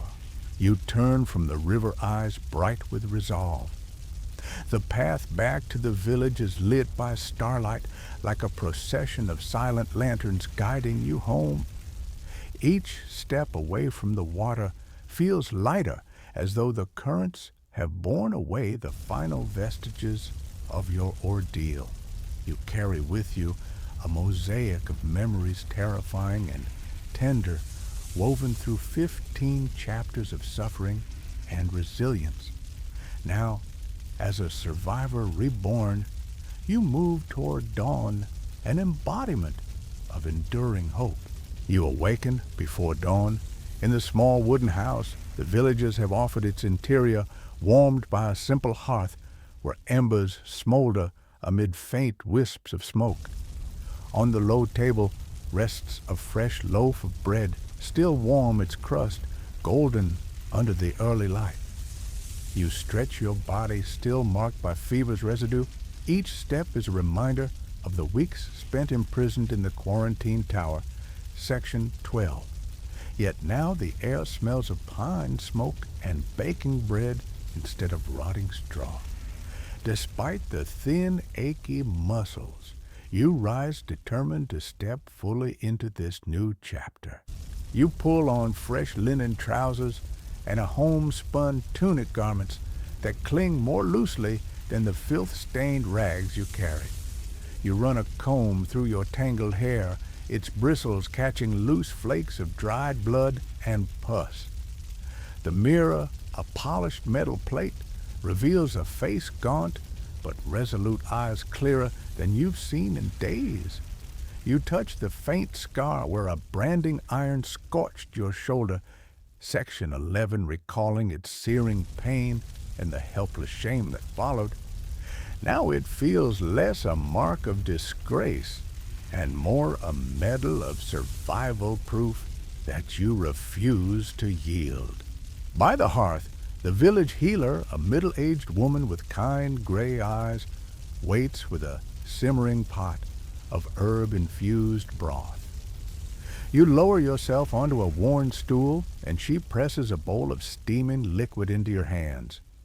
The aroma of garlic, onion, and sage spirals upward, eliciting a pang of hunger. You sip slowly, letting the broth's warmth seep into your fevered gut. A fringed tidbit surfaces, some still whispered that comfrey broth, when boiled with dill, could stave off fever's return, a rumor never fully corroborated by herbal compendia. You let the doubt slip away, focusing on each savory swallow. You recall that in Section 13, villagers shared fish and goat cheese, a communal feast that felt like a benediction. Now seated by your hearth, you savor each bite of soft bread, each sip of herb broth, with an almost transcendent reverence. Modern thoughts intrude the idea that food can be both nourishment and communion persists across centuries, though Renaissance doctors might have scorned your simple meal as too plain. Yet today, you feel its power to restore both body and soul. After your meal, you step outside. Dawn's first light paints the sky in pastel hues, illuminating dew-laced grass and distant olive groves. The village is stirring smoke curls from chimneys as families prepare for the day. Children hurry to fetch water from the well, their laughter a buoyant ripple against lingering memories of patients stumbling into the quarantine tower, Section 11. You smile, heart swelling, with what can only be called gratitude. You walk past the herb garden where lavender and sage bloom, A villager offers you a freshly made satchel containing a handful of dried thyme, its earthy scent a reminder of aromatic cleanses, in sections 9 and 12. You tuck the satchel into your belt, vowing to use the thyme to season meals and perhaps rub it into minor wounds should they erupt. That small satchel feels like a promise that while your body might bear scars, you possess tools to heal. As the sun edges above the horizon, you make your way to the riverbank, pausing to watch a fisherman untangle his nets. He nearly tips his small skiff as he lifts a catch silver-scaled trout that flicker in the early light. You greet him with a nod, and he returns it, eyes reflecting surprise and relief at your presence.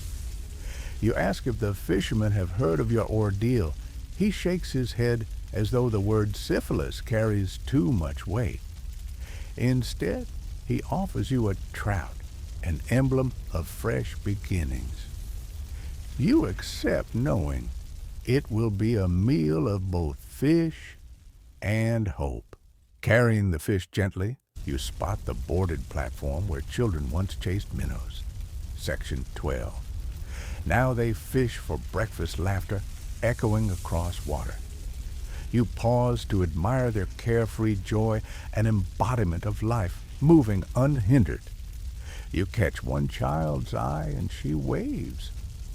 You wave back a small gesture that feels like the closing of a circle. Walking deeper into the village, you notice the old synagogue's bell tower in the distance.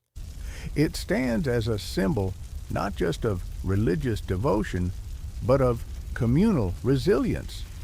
Plans are underway to repair damage inflicted during the city's sieges, much like your own body's repair from disease's siege.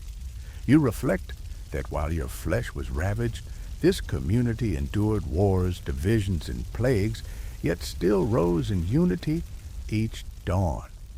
You vow to contribute your strength to its restoration, whether through tending the herb garden, fishing along the river, or helping rebuild broken fences.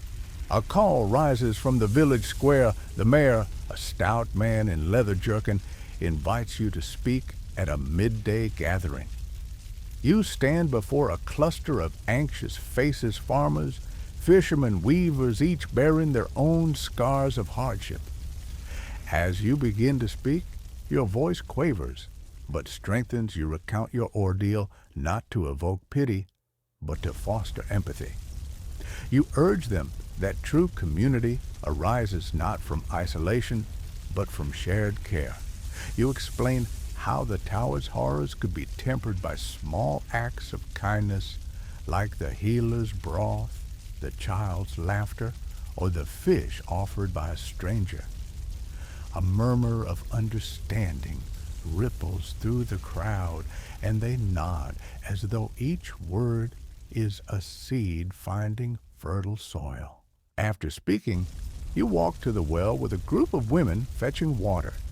They greet you kindly, offering sweetened wine to lift your spirits. You sip and breathe in the scent of chamomile that drifts from their spoons, a nod to Section 6's scented rooftop breathers.